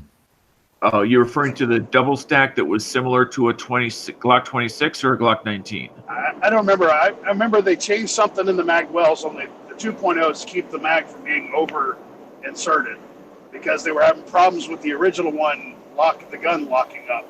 Remember they changed that, but I'm not a M&P lover, so I haven't messed with any.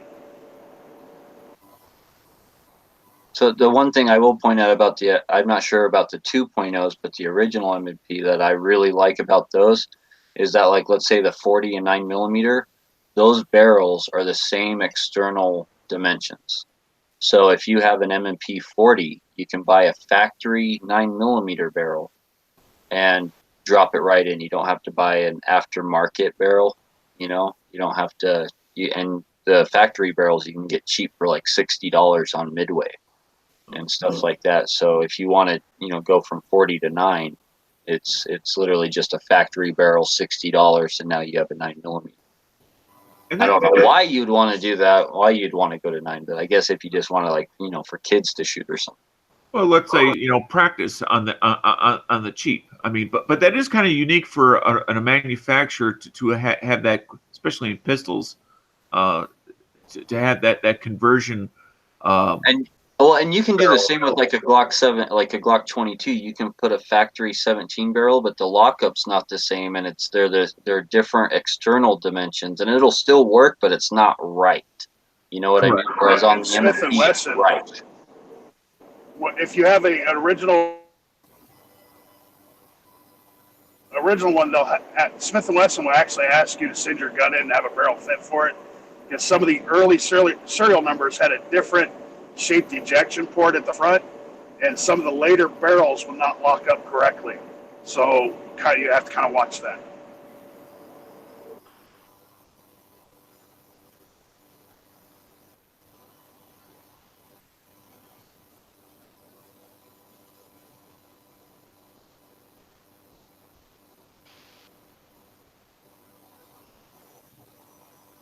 And does the 2.0 still have the you can take the gun down with just a little butt plug tool without having to pull the trigger? Is that still a thing on the 2.0s, or did they do away with that? I would have figured they would have done away with that. Yeah, I don't know. Haven't taken apart a new one yet. No. what kind of tool? Can you use a bullet, or you actually have to have a tool to break Well, down? you could use anything. It's just that they come with a built-in tool. So like they have a little butt plug in the, like how you can buy the aftermarket butt plugs for Glocks. Right. So the M&P comes with one, and when you twist it and you pull it out, and when you pull it out, it's just a little screwdriver-looking thing. It's just a rod basically, and you can push. So when you lock the slide back, you can just literally push down on a little lever inside of the gun, and then now you don't have to pull the trigger to take the slide off. Okay, because I remember seeing something a long time ago where somebody had the slide locked back to the rear, and with their finger they were actually able to reach down inside the mag well. Yeah. And If you do have it. skinny enough fingers, you could do that. But anything would work. You could use almost anything to do it. But they do come with a specific tool. Yeah, and I just assumed that because the way the presenter would made it sound like, well, anybody, as long as you got it locked back and they're paying attention to what you're doing, can reach down there and push that little lever down in the mag well so that you can just Yeah. do It's it like that the way. old Ruger P series. Pull it back and push down with your finger in the mag well, and then pull the slide off. Right. Because I've never liked the idea of requiring a tool. I mean, other than a rim of an existing bullet case or something like that you obviously would have on hand to break it apart in case you get a jam, your gun gets locked up.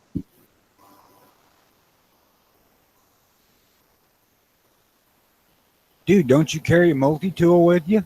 You mean have a malfunction? Yes. Getting on people for not doing after actions and you're calling malfunctions jams? It's not tidy. No love for Dano today. Oh, please. He wants a free ride. You ain't Give me fucking getting that here. Give me generation. Yeah. You're beating me up. So remember, I got a little PSA out there. So you guys remember when the Hangouts wasn't working there for certain people for a while and stuff like that? And like certain people couldn't start a live show or even couldn't join a chat, stuff like that. And it was just affecting certain people. So Yeah, everybody but Knives. Yeah, so there are people who that's kind of happening to again, but it's even more weird because certain people, like just how John was saying, like he couldn't get his mic to work in here. There's been people lately whose cameras won't work, and it's a Hangouts thing. It's not like their camera's not working, and now I guess with John, his mic's not working. But yesterday I couldn't get my camera to work, and other people couldn't get their camera to work in the chats, and then other people could, and I was just trying to turn on my camera just now because I was going to show Dano my MP and that little tool I was talking about, and yeah, I can't get my camera to. It says Hangouts can't use the selected camera without a working camera. So Yeah, I also got just last night an odd error message, and at Dead Horse, I did see your message this morning, but still, I went to join in on a chat, and if it's full, I'll usually get a message that okay, the current chat you're attempting to join is already full, or the Hangout, whatever. But I just kept getting is not able to load due to a error in the Hangout. Which and usually if the chat is over, the message that'll come up will be that, oh, you're the first one here. Would you like to start a chat? But I didn't get either one. I just got there's an error in the Hangout, and I thought, well, is that just my Hangout software, or is it something on YouTube, or it was just really odd, which is why I ended up sending that message anyway. and I think as we get closer to this changeover, that we're gonna keep running into little things like that. Yeah. I noticed something odd specifically this morning on my YouTube because there was not one single firearms related post on my YouTube. And I usually go through and delete all the posts that I don't want to watch. and pretty much the only things that I leave up are firearms related. So most of the time, most of my posts are firearm related. But this morning, I had to refresh it 3 times to get a gun. And that's just freaking odd. You mean like on your homepage in YouTube or on your subscription page? On the page that pops up when I click YouTube, and it offers me videos to watch.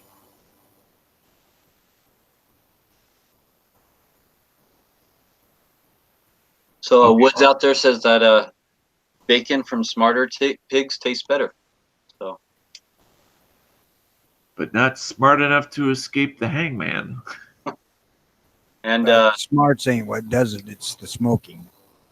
Weston says that horses can understand more verbal commands than dogs, and I would agree with that.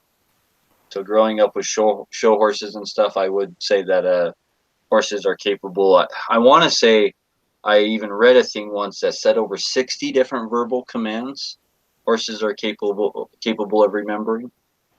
And I think they were saying that dogs, I want to say it was under 20. It was something like 16 or something is what like the average dog is able to, Did you remember. say 16?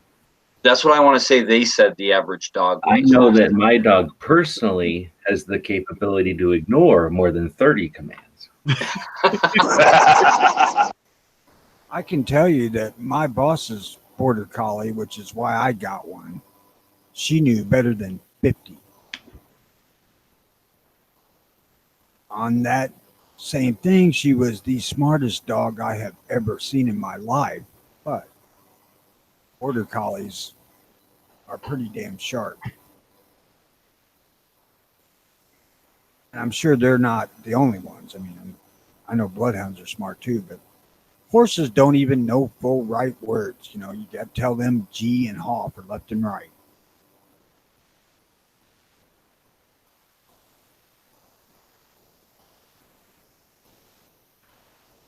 Obviously, nobody's been around some old timer working a horse. I feel like I don't mind talking shit about dumb pigs because who cares? But horses and dogs is sort of like separating which kid is smarter, right? Like they're both pretty damn smart for critters. Yes. Well, my wife's horse, the one she rides all the time, she can go out, open the gate, and say, "Time to load up, Jax," and he'll walk over to the horse trailer. When she's done riding him, she'll say, "Okay, I'm ready to get off." And he'll walk her over to a fence so she can climb off of him because he's a Texas, he's a Tennessee walker. He's real tall, and she's short. And so he knows a lot of verbal commands. I can tell you that I got lost in the woods coon hunting. I told my dog to go to the truck, and he led me to the truck. Well, I can do that. I can tell my dog, "Go find a hamburger," and she'll go find a hamburger. That's about it. Good morning. So Morning, dogs John. are smarter. John, who let you in here? We got both How's John. everybody? So Happy John, Friday. John Brown, is your mic working? It appears to be. Oh yeah, Horse, great. we got to discuss the standards. we got you loud and clear. Hey, Tony, Great. I always find a way to slug in. It's good to see you, John. I was just fucking with you. Always good to hear from you, too. I know, Tony. So what's going on? How's everybody doing this beautiful Friday? We're in the midst of the great which is smarter, horse or dog debate. Doggy. Is a hot dog a sandwich? Fucking A right it is if you slice it in half, put on 2 pieces of bread. Damn straight.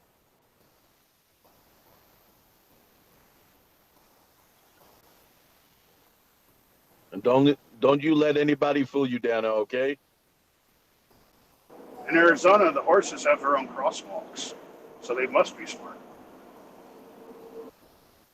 Well, I ain't saying horses ain't smart. I can tell you I had a Percheron tiptoe up fucking behind me and scared the shit out of me while I was fixing an electric fence. And I know that bastard was lapping at the mother horses when he left. Or to Oh, the dude. horses. We used to have Clydesdales, and they are like little, they're huge pranksters. I was trying to put some wood on the side of our barn one day, and I had a bucket of bolts, and I was sitting there putting the bolts through the wood, and my brother was putting nuts on the inside on the bolts. The horse walked over so quietly. Now, we're talking about a Clydesdale, okay? Never heard the horse come up behind me. Walked over, slowly grabbed that bucket of bolts, and slid it away from me. And when I turned around to get it, flung it in the air and took off running. I've The seen. horse was laughing his ass off. Dude, I fully believe that because I didn't hear that son of a bitch come up to me at all until he got his nose right beside my face and snorted. I bet I jumped 3 feet. Oh, he wanted to get up in your face, didn't he? I've seen a woman start screaming and get basically cornered by a rattlesnake and start screaming, and I've seen a horse run across an entire field to stomp that snake to death. So they can be protective animals too. Oh, yeah. My wife's horses pinned her in the corner of the pen to keep her away from a turtle one day. So they saw a turtle walking across the yard, or a tortoise, and it freaked the horses out. And they pinned my wife in the corner to keep her away from keep the turtle away from her. But I mean, I've also heard of horses where they see something in the distance and they're like, "I'm out of here," and the guy who was riding them or the gal that was riding them is just on the ground going, "Ow." Yeah. Don't get me wrong, I love horses. But, they come with their own set of quirks. Oh yes, they do. They have their own personalities, kind of like a cat. Like how a cat just doesn't care, and a lot of horses can kind of be like that. Like they kind of set their own rules and want to do their own thing. Yes, they do. It also depends on if you have a horse from scratch, or if you take in a horse that's been treated badly, or if you take a horse in that's been in its own type of herd, or if it's been the leader, or if it's been a follower. All sorts of things can create a different kind of horse. And we got a Mustang a few years ago as a baby, and it come off the I think it's a Navajo Mustang, and that horse is not scared of anything. You can't scare it, you can't frighten it. It don't care. You could drive up next to it and bump it with a car. It's like, yeah, whatever. There's nothing that scares that horse. There is a channel I'm subscribed to called howtohunt.com, and that's actually the name of the channel on YouTube. And he was relating a story of grizzly bear encounters that he's had. And all his life he's been in Canada, been a professional guide. And he was relating a story of how the pack horses that they use to get to and fro a lot of these spots back in the mountains, that one of the encounters says that these horses see bears so often, and they're mostly brown bears in that area, although they do have some black, that they don't even react as if there's zero threat. And why the hell would they grab a great big old horse when they got the guy that's leading him there that's just a tasty morsel? Well, the guy's riding the horse, but it was a trail that he could not turn the horse around in. It was that narrow. When all of a sudden, out of the brush popped two little balls of fur, and to be followed by That's Mama. a funny way for a bear to walk. But when Mama popped out, she was looking the other way down the trail, but still they didn't. But the cubs were staring at him and not following Mama. So they had trained these horses, or the horses had the ability. Obviously, they always have the ability, but trained them to be able to walk backwards on these trails, because in case they need to make an emergency getaway, to back up to a spot where they can turn around and then ride the hell away before Mama decides to charge them. But the fact that a horse, could ever be trained around a predator like that and not react just blows my mind. One of the facts that a lot of people don't know is that's where the game polo was invented for just that situation. Instead of backing away, you would just go full bore and then take this big hammer stick thing and knock them little baby bears way away, and then the mom wouldn't bother them. I knew Yep. there's a reason I didn't care for the idea of polo. And he said the babies were like the size of a football. You were describing two balls sticking out, and I'm thinking, why is the bear walking like that?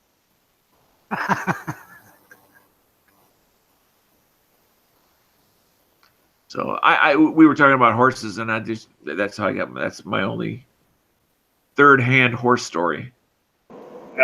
Another good animal is a mule. Is I think they're even smarter than horses, and they can be extremely protective. I've seen mules kill mountain lions and coyotes and everything else just to keep them away from their people.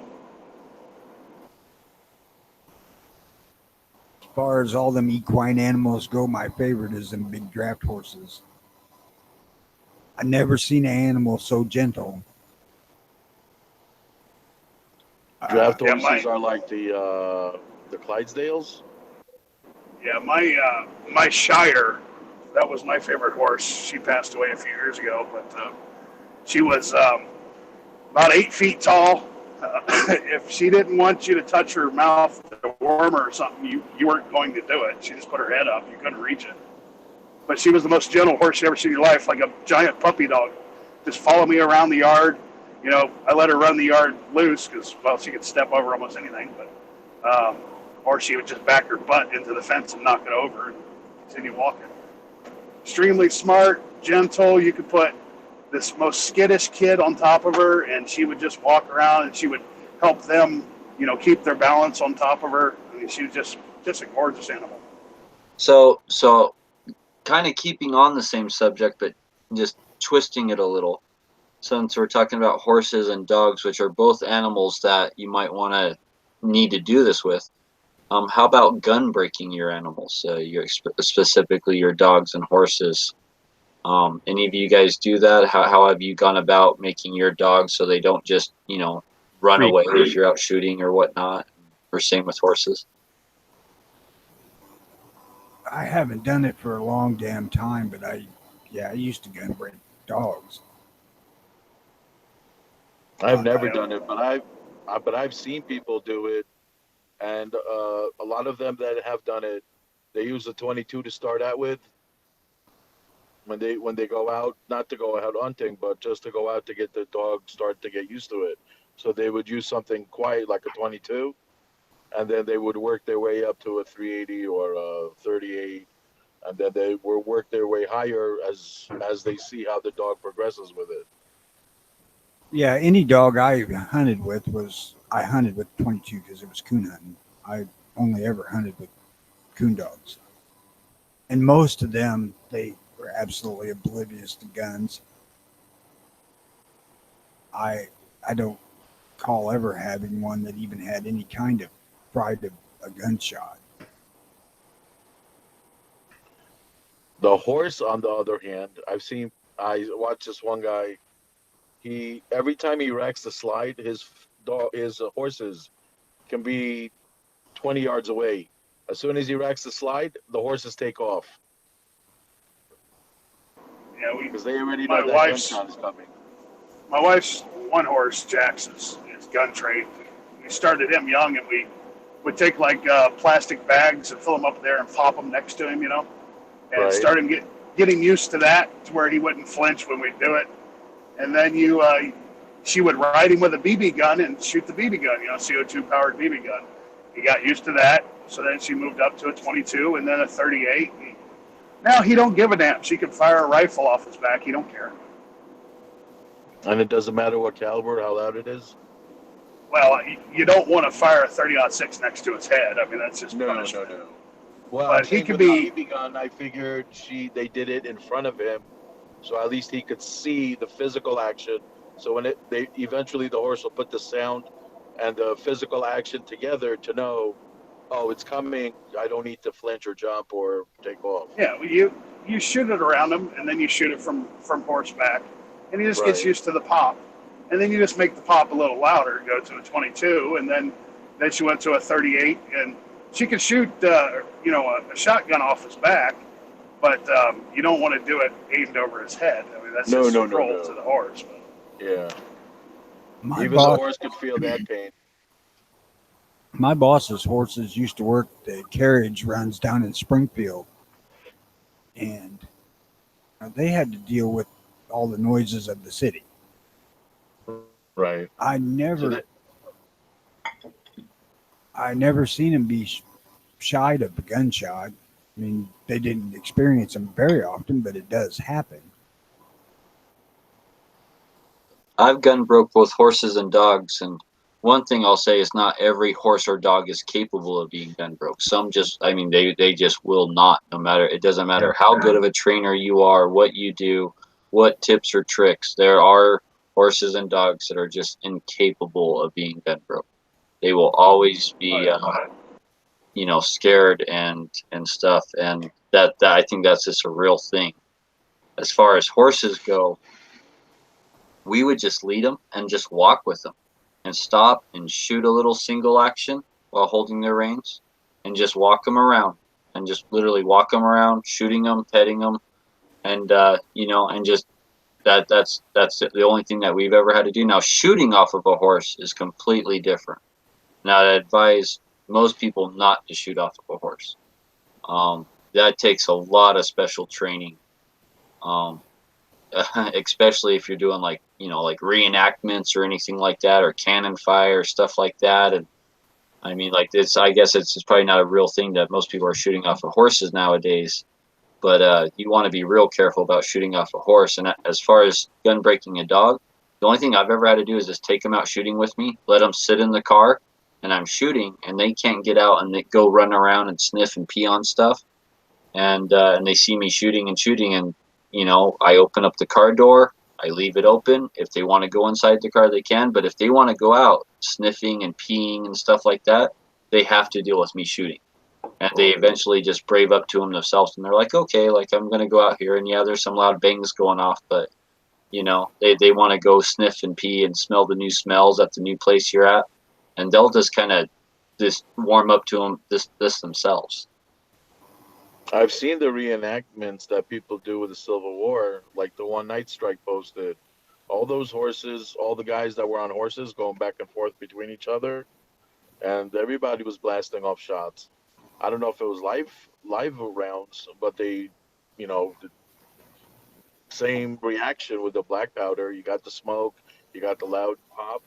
But I'm guessing that most of those horses are like way older and way used to it.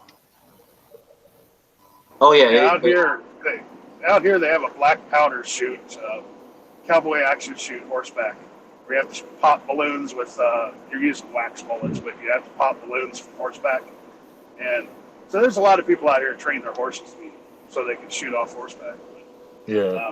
You have to literally take the horse out every time you go riding and shoot something off its back, because they'll get spooked easy. Yeah.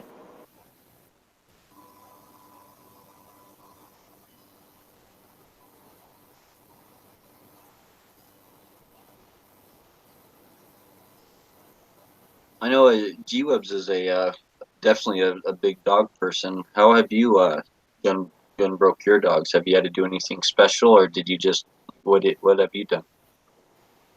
Well, I understand how you guys do it. You do it different ways, but take a long time and do it slowly. But when I have to gun break a horse and a dog at the same time, what we'll do is put a snorkel on them, put the horse on the dog on the horse, and then we fly up in a plane and jump out, maybe, I don't know, above a lake.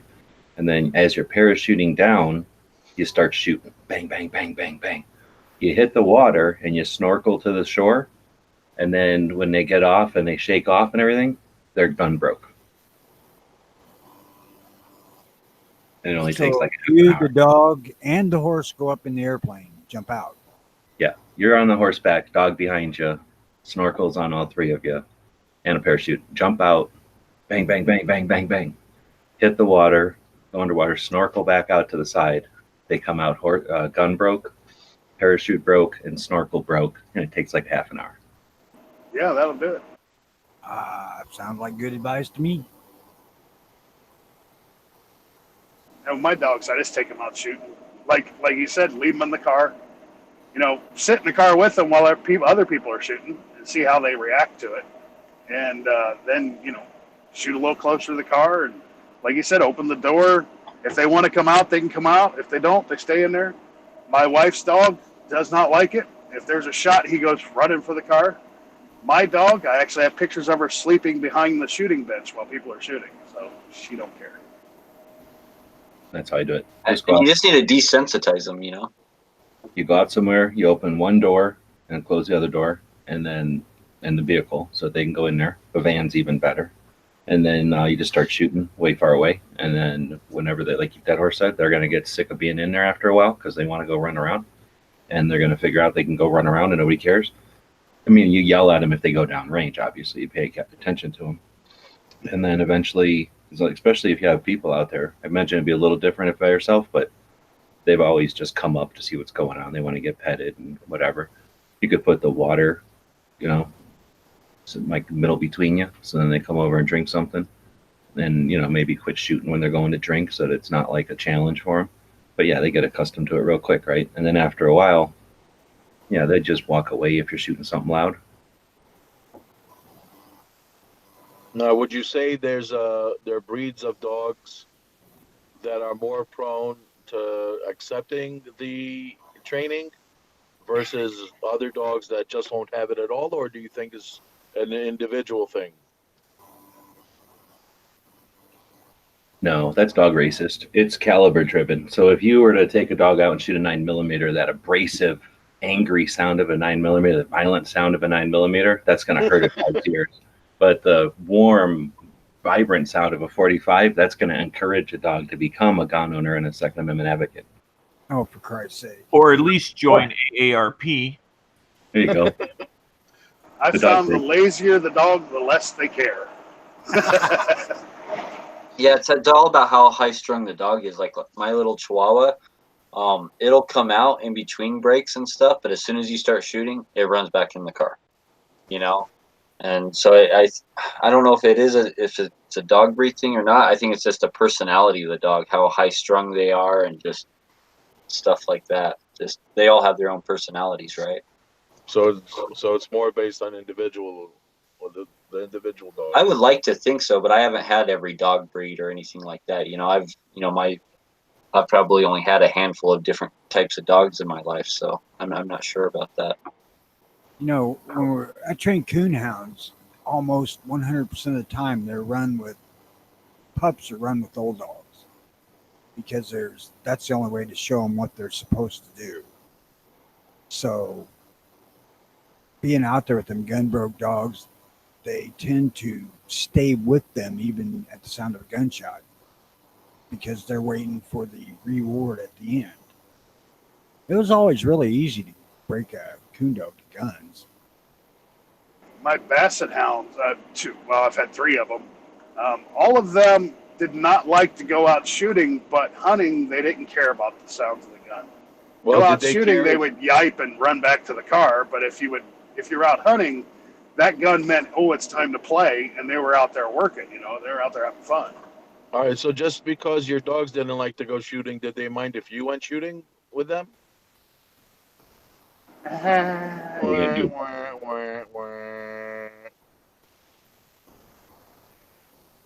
My coon dogs were like, unless we're going to the truck to the woods to get a coon, leave me the fuck alone till it's lunchtime. Now, I had a short-haired pointer that was a bird dog, and if you held a stick in your hand, he thought he was on duty. So, you know, if he saw a gun, he got excited. That's my kind of dog. So, Midnight Range posted out in the chat, do they make iPro for dogs, and do they make ear Yes, they do. Yes, they do. And then there are certain things on horses, like you don't shoot over a horse's head and stuff like that. And there's certain things like that we've learned. You shoot like at least at a 45-degree angle to a 90-degree angle from the horse's head. Stuff like that. So that muzzle blast isn't, so that muzzle blast isn't right in their ear and stuff like that. Yeah, our thing is 90-degree angle away from the horse's head, so you shoot directly off to your sides or to your flank. You don't shoot near their head because the muzzle blast is hell on a horse. You can make their nose bleed if you shoot too close to their face. I mean, it's pretty bad. I recall a movie where before a guy would shoot his gun, he'd stuff rags into his horse's ears. God, what was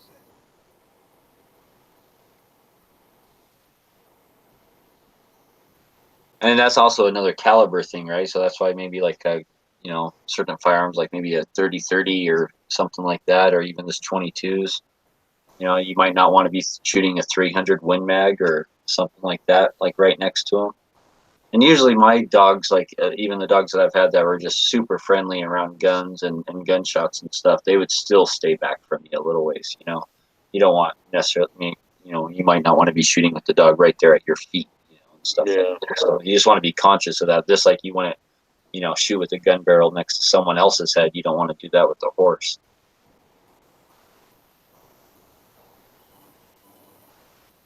Yeah, like my bulldog, if I pull out anything with a muzzle brake or anything big, I'll put her away because she's too stupid and lazy. She'll just lay there like, yeah, that can't be good.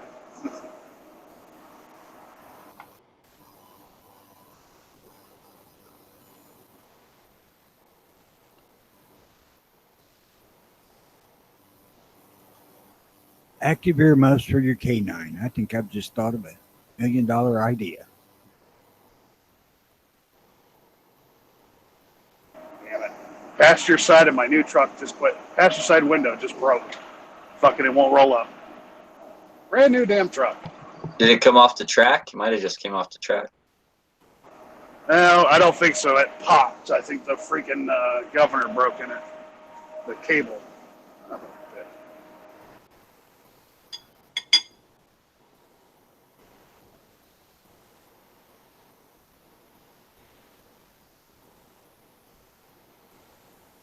So Tony, what's your idea?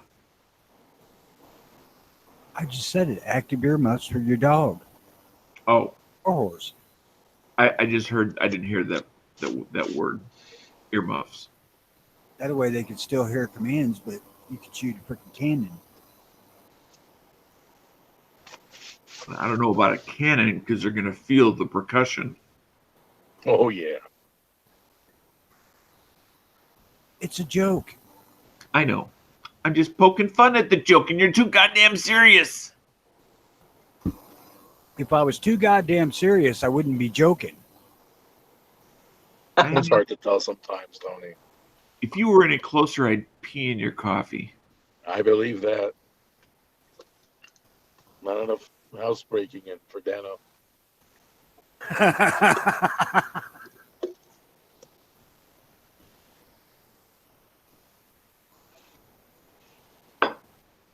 Speaking of, I got to go make coffee. I'll be right back. So I just came back. I don't usually drive Uber and Lyft in the morning, but I decided to get up this morning to go driving. So I drove for 5 hours. It was pretty quiet. I do have a question for you, John, and I realize, it's a quick one, so everybody just bear with me for a moment. Have they taken away surge pricing and gone to bonus pricing in your area yet? Yeah, they took surge pricing away like 3 months ago. And they started the bonus last week. But it's garbage. Say again? It's garbage. Yeah, the same thing here. So I was just curious. They might as well not have put in a new program to begin with. Yeah, it was another way to lower their expenses. Well, what they did was they want you to do in order to get the quote unquote bonus, which was basically enough for a cup of coffee, was to do 3 straight rides. But one of the reasons I believe they did that is because they know people have both the apps running, other apps running at the same time. Yep. So they don't want you to do that. That's why they make the bonus, quote unquote. But it's garbage. I don't do it.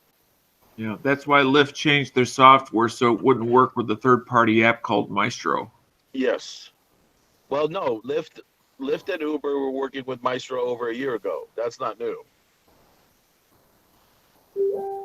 No, but Lyft altered their software so that the app Maestro would not work. Oh, gotcha. I haven't used Maestro in a while. I'll just keep both apps open on the phone, Yeah. and if it penalizes me for ignoring a call, I don't care. So 'Cause out there in the, I'm sorry. Go on. I was gonna say out there in the chat, Mr. Wood says, take your dog next to you on a lead, shoot gun, give treat, shoot gun, treat, repeat. So the dog thinks loud equals food. Yeah. He says, my old dog loved the 4th of July. Any bang equals a treat. And Ozzy, Oh, great. So every time I Ozzy, fart, my dog will want peanut butter. When you fart, oh my God. Ozzy says dogs with long floppy ears do better because they have better ear protection. You have a sick dog. Oh, look, snacks. Shit's coming out of his ass. And Wood says start with the 22 and work your way up. And he's done that with bird dogs. Well, bird dogs are bred for that stuff, right? Yeah. And the You're long not gonna floppy take ear a bird- thing. The long floppy ear thing probably definitely has merit because you look at most like coon dogs or bird dogs, stuff like that. A lot of those dogs all do have long floppy ears, right? Yeah. I think those dogs are so cute. Try doing that with a Mastiff on the lead. See how long you're on your feet. Well, you might not be on your feet, but the dog will still be.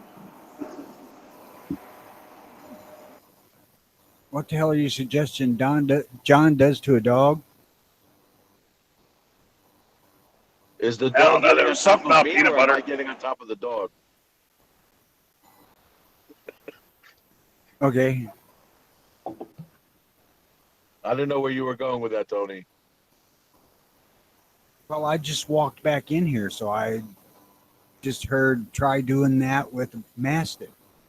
Is what he was suggesting.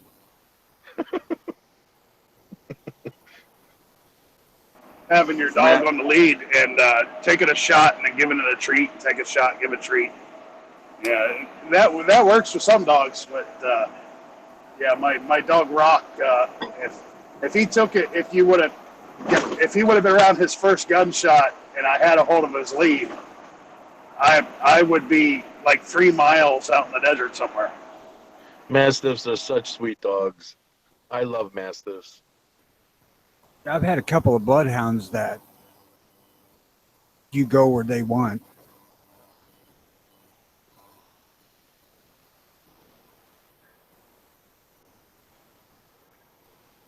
Yeah, I'm a big guy, but that dog was a hell of a lot stronger than I was. If he wanted to go somewhere, he went somewhere.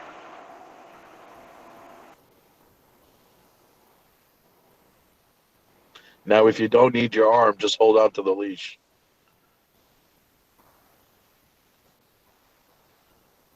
You start Those getting dogs. up over 100 pounds of dog and actual control of them. Depends on how willing the dog is to do what you want it to. Yeah, he was a Neapolitan and Bull Mastiff, and he was 162 pounds of solid muscle, and he never moved. I don't understand how he didn't get fat. The Pit Bull Mastiff. That's the one. That's the breed I want. The Pit Bull Mastiff. He was a Neapolitan Bull Mastiff, so he was a mix between a Bull Mastiff and a Neo. So he was gray with a blue nose, and he was massive. And their heads look like something a human would wear for a costume. That's how big their heads are. Oh yeah, he looked like a lion. He was the size of a lion. He was just giant. But he, sweetest dog ever. He actually saved my bulldog from drowning. We went to the lake one time. The bulldog had a life vest on. She walked into the water and went head first and just sunk. And he ran in and grabbed her and pulled her out. Grabbed her neck and good to go. They're such sweet dogs. Oh my God. Oh man. So, what was the life vest not enough to hold the bulldog up, or what? Apparently not. Well, my bulldog's American bulldog. She's 95 pounds. So we put she was pure. Yeah, she's a grand champion American bulldog. She's big girl. Yeah, definitely. They're real chest heavy, so even with the life vest, she still went head first under the water. Yeah, that's not good. Well, they're Basically, you mostly just see dog's ass sticking up. Yeah, muscle. yeah. She was and giving that, it to the and that's boys. not a snorkel. Yeah, there you go. You need G-Web's snorkel. Yeah, you said a snorkel broke that dog. I think. Yeah, the now when heaviest- she goes to the lake, she just goes in about ass deep and sits down. She doesn't try to walk any deeper anymore. I Once think was enough the for her. heaviest dog that I ever had was about 140 pounds of bloodhound. I've had a couple of them that were above 130, but nothing like some of them other dogs. 120 pounds of dog is plenty for me. Hell, I don't even want to deal with my daughter's 40-pound dog now. There's a person that lives on one of these blocks near me, and they have the Marmaduke dog. Great Dane. Yeah, but I don't know what if it's purebred or if it's mixed or whatever. This thing is literally a small version of a horse, and its head goes up. Its head is taller than I am, and I'm 5'7", 5'8". When it lifts its head up all the way, its chin is almost right at the top of my head. This thing is a massive, massive little horse. God damn it, John! If you're 5'7" or 5'8", I must be 6'4". Probably.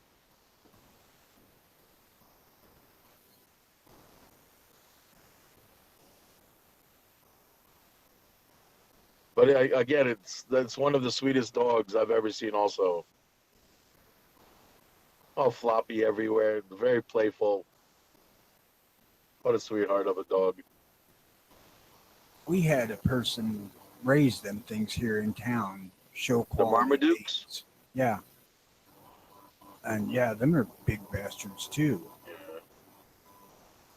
Well, just we're in luck with this new green deal. We're all going to be riding horses and using dogs to pull us on sleds and stuff like that now. So What are you talking about?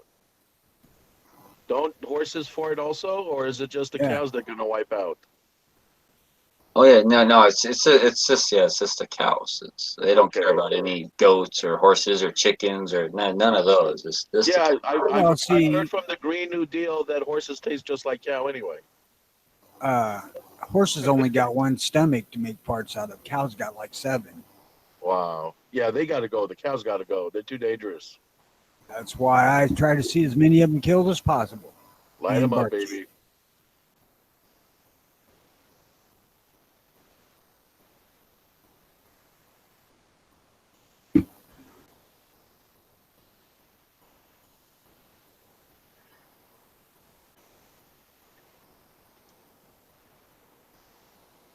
And with that silence, it must be about time to wrap it up. Yes, I think it is. It is almost 9:30 Mountain Time. We've been going for 2.5 hours. I appreciate everyone for tuning in. Thank you all for joining. Early Watch will be back Monday at 9 a.m. Eastern, 6 a.m. Pacific. Let's do our shout out. So let's start with G-Webs over there. Or actually, G-Webs, I thought you had maybe something to share with us before we go off there. Was there something that you wanted to share with us? We talking about with the video I was editing? Yeah. Was there certain audio clips or anything? No, I'm chopping up 2 hours. Oh. Video, so I was gonna do it if there was like just dead air, but these people talked, so there's no need to fill air. But I was thinking, well, I've got some stuff I'll talk to you about off air about ideas, but no need to tie up the show. Thanks for hosting. Thanks for Thank you. Do you have any? What's the next Minuteman University coming up? Liberty Doll on Monday. Oh, that'll be a good one. Definitely tune in for that. Oh yeah, she's awesome. I'm curious, state-wise, where is she out of? Massachusetts. Okay. I think, right? I could mix up Pennsylvania and Massachusetts, so it's one of them two rectangle states that lives up there. Certainly enjoy that woman. Yes, definitely. John Brown, you have anything coming up? Any shout outs you would like to give? No, I thank you for inviting me. I just want to say that those evil cows, that's why I enjoy hamburgers so much. Mhm. Thank you for joining, John. We always appreciate you. You're always welcome. Thank you. John Z, what do Yes, you got? sir. What do you got coming up on the project? So thank you for the invite. It was good talking with you guys as always, and always love the subject matter. If anybody hasn't checked it out yet, go to gunchannels.com and check out the latest video that was done live yesterday. If you care anything about your Second Amendment rights and anything about the organizations you support, go ahead and check out that chat. Go out on gunchannels.com, check out the main page and look for that link. Awesome show, by the way, G. Thank you for doing that. Think coming up? You got any new videos coming out? Any shout outs you want to give? Just go check out gunchannels.com. Check out the morning shows, the afternoon shows, all day long. Just support everybody. That's it. Thank you for that, Dano. Oh, was that for Dano? Oh, my bad. That's okay, John. Them Uber drivers stick together, I tell you. Yeah. Yeah. We just got, yeah, we know they're the same person now. We just caught them. We know that Dano and John Z are indeed the same person. Yeah. Well, now I can bust that myth because I have actually met both these guys in person. Oh, there you go, squashing my conspiracy theories. Dang it. Letting that truth get in the way. Stay off Dad's nuts. A point that I think is worth underscoring, probably on a semi-regular basis, that was made during this show earlier, is that there is no one thing, no matter what you do, unless you have $1 million, of a one-and-done gun rights activist. You must do more than just one thing if you want to consider yourself an activist to actually have an income, or actually to have an impact, I mean. So... Very good point. Dan knows all about the money. Now we know it. He let it slip. unless you got $1 million. Kind of dream. Russ, do you have anything coming up? Nope. Just get out there, shake a veteran's hand, take someone under 18 shooting, and always educate, don't argue. Thank you for that. Very good advice, Russ. Very good advice to live by. Tony, what do you got going on? Any shout outs? Well, I don't know. I would shout out Rick's show tomorrow afternoon, but it's been hit or miss whether Rick can get there. Tuesday nights at 9 o'clock. There is a lobby ran by Gizzard Gary Sunday mornings. That's usually pretty sedate. You know, it is Sunday morning. Otherwise, be back here Monday for this, whatever it is. And thanks everybody for coming. And those that listen, thank you. Appreciate it a lot. And for hosting, thank you. And I forgot the most important one. Thank you for that, Tony. And then I'd like to say definitely check out Rick's Life as I See It. If Rick does have any hosting problems and he can't get it to work or whatnot, not only myself, but I'm sure a lot of other people would totally be willing to, help him out on that, host it, do whatever we got to do so he can do his show. So there's a lot of us, and we are a community over on Gun Channels. We are totally willing to help each other out, and that's the great thing about a community like Gun Channels is that we have people here like, oh, like my computer's out, my computer's not working or whatnot, whatever's going on, and we definitely help. And so I'd like to throw. I think Rick just needs to string a new string between the cans of his internet. Yeah, and that could be. And And let's see here. So yeah, we will be back on Early Watch on Monday.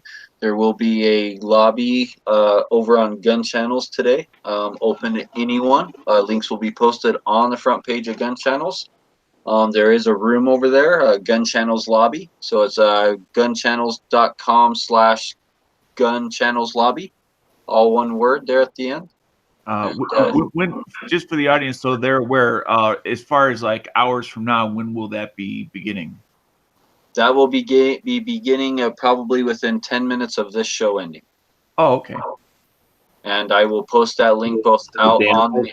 Dano, that's 0.1 hour. Okay. Thank you for that conversion factor No worries. metric. And then I would also like to throw out there that we are bringing back the reloading chats to the Gun Channel. So after Foul Territory on Sundays, so it's not necessarily going to be a scheduled time because Foul Territory does not usually go by a scheduled time. Sometimes it can go an hour, sometimes 4 hours. But whenever Foul Territory gets over with on Sundays, there will be from now on a reloading chat posted over on Gun Channels that's open to anyone who wants to share their reloading knowledge, get into reloading. Hopefully we can get some experts like Russ over there, help participate in that. I know that the bishops have expressed interest in coming over there. They do a lot of reloading. And it's open from anyone from people who've never even thought about doing it to people who've been doing it for years and everyone in between. So I look forward to that. Message me on Sunday. Definitely. Remind me of that. Definitely. And so that'll be a regular occurrence on Gun Channels now, at least throughout this summer, getting back into the reloading chats. And then also tonight over on Gun Channels, we have, let's see here, we have The Right of the People with Budget Guns and Gears at 7 p.m. Eastern. We have Foul Territory with Gizzard Gary at 9 p.m. Eastern. And then, as always, we have the Daily Gun Show at midnight Eastern. So thank you, everybody, for tuning in. Really appreciate it. And remember, without you, there is no Second Amendment. Thank you, everybody. Day.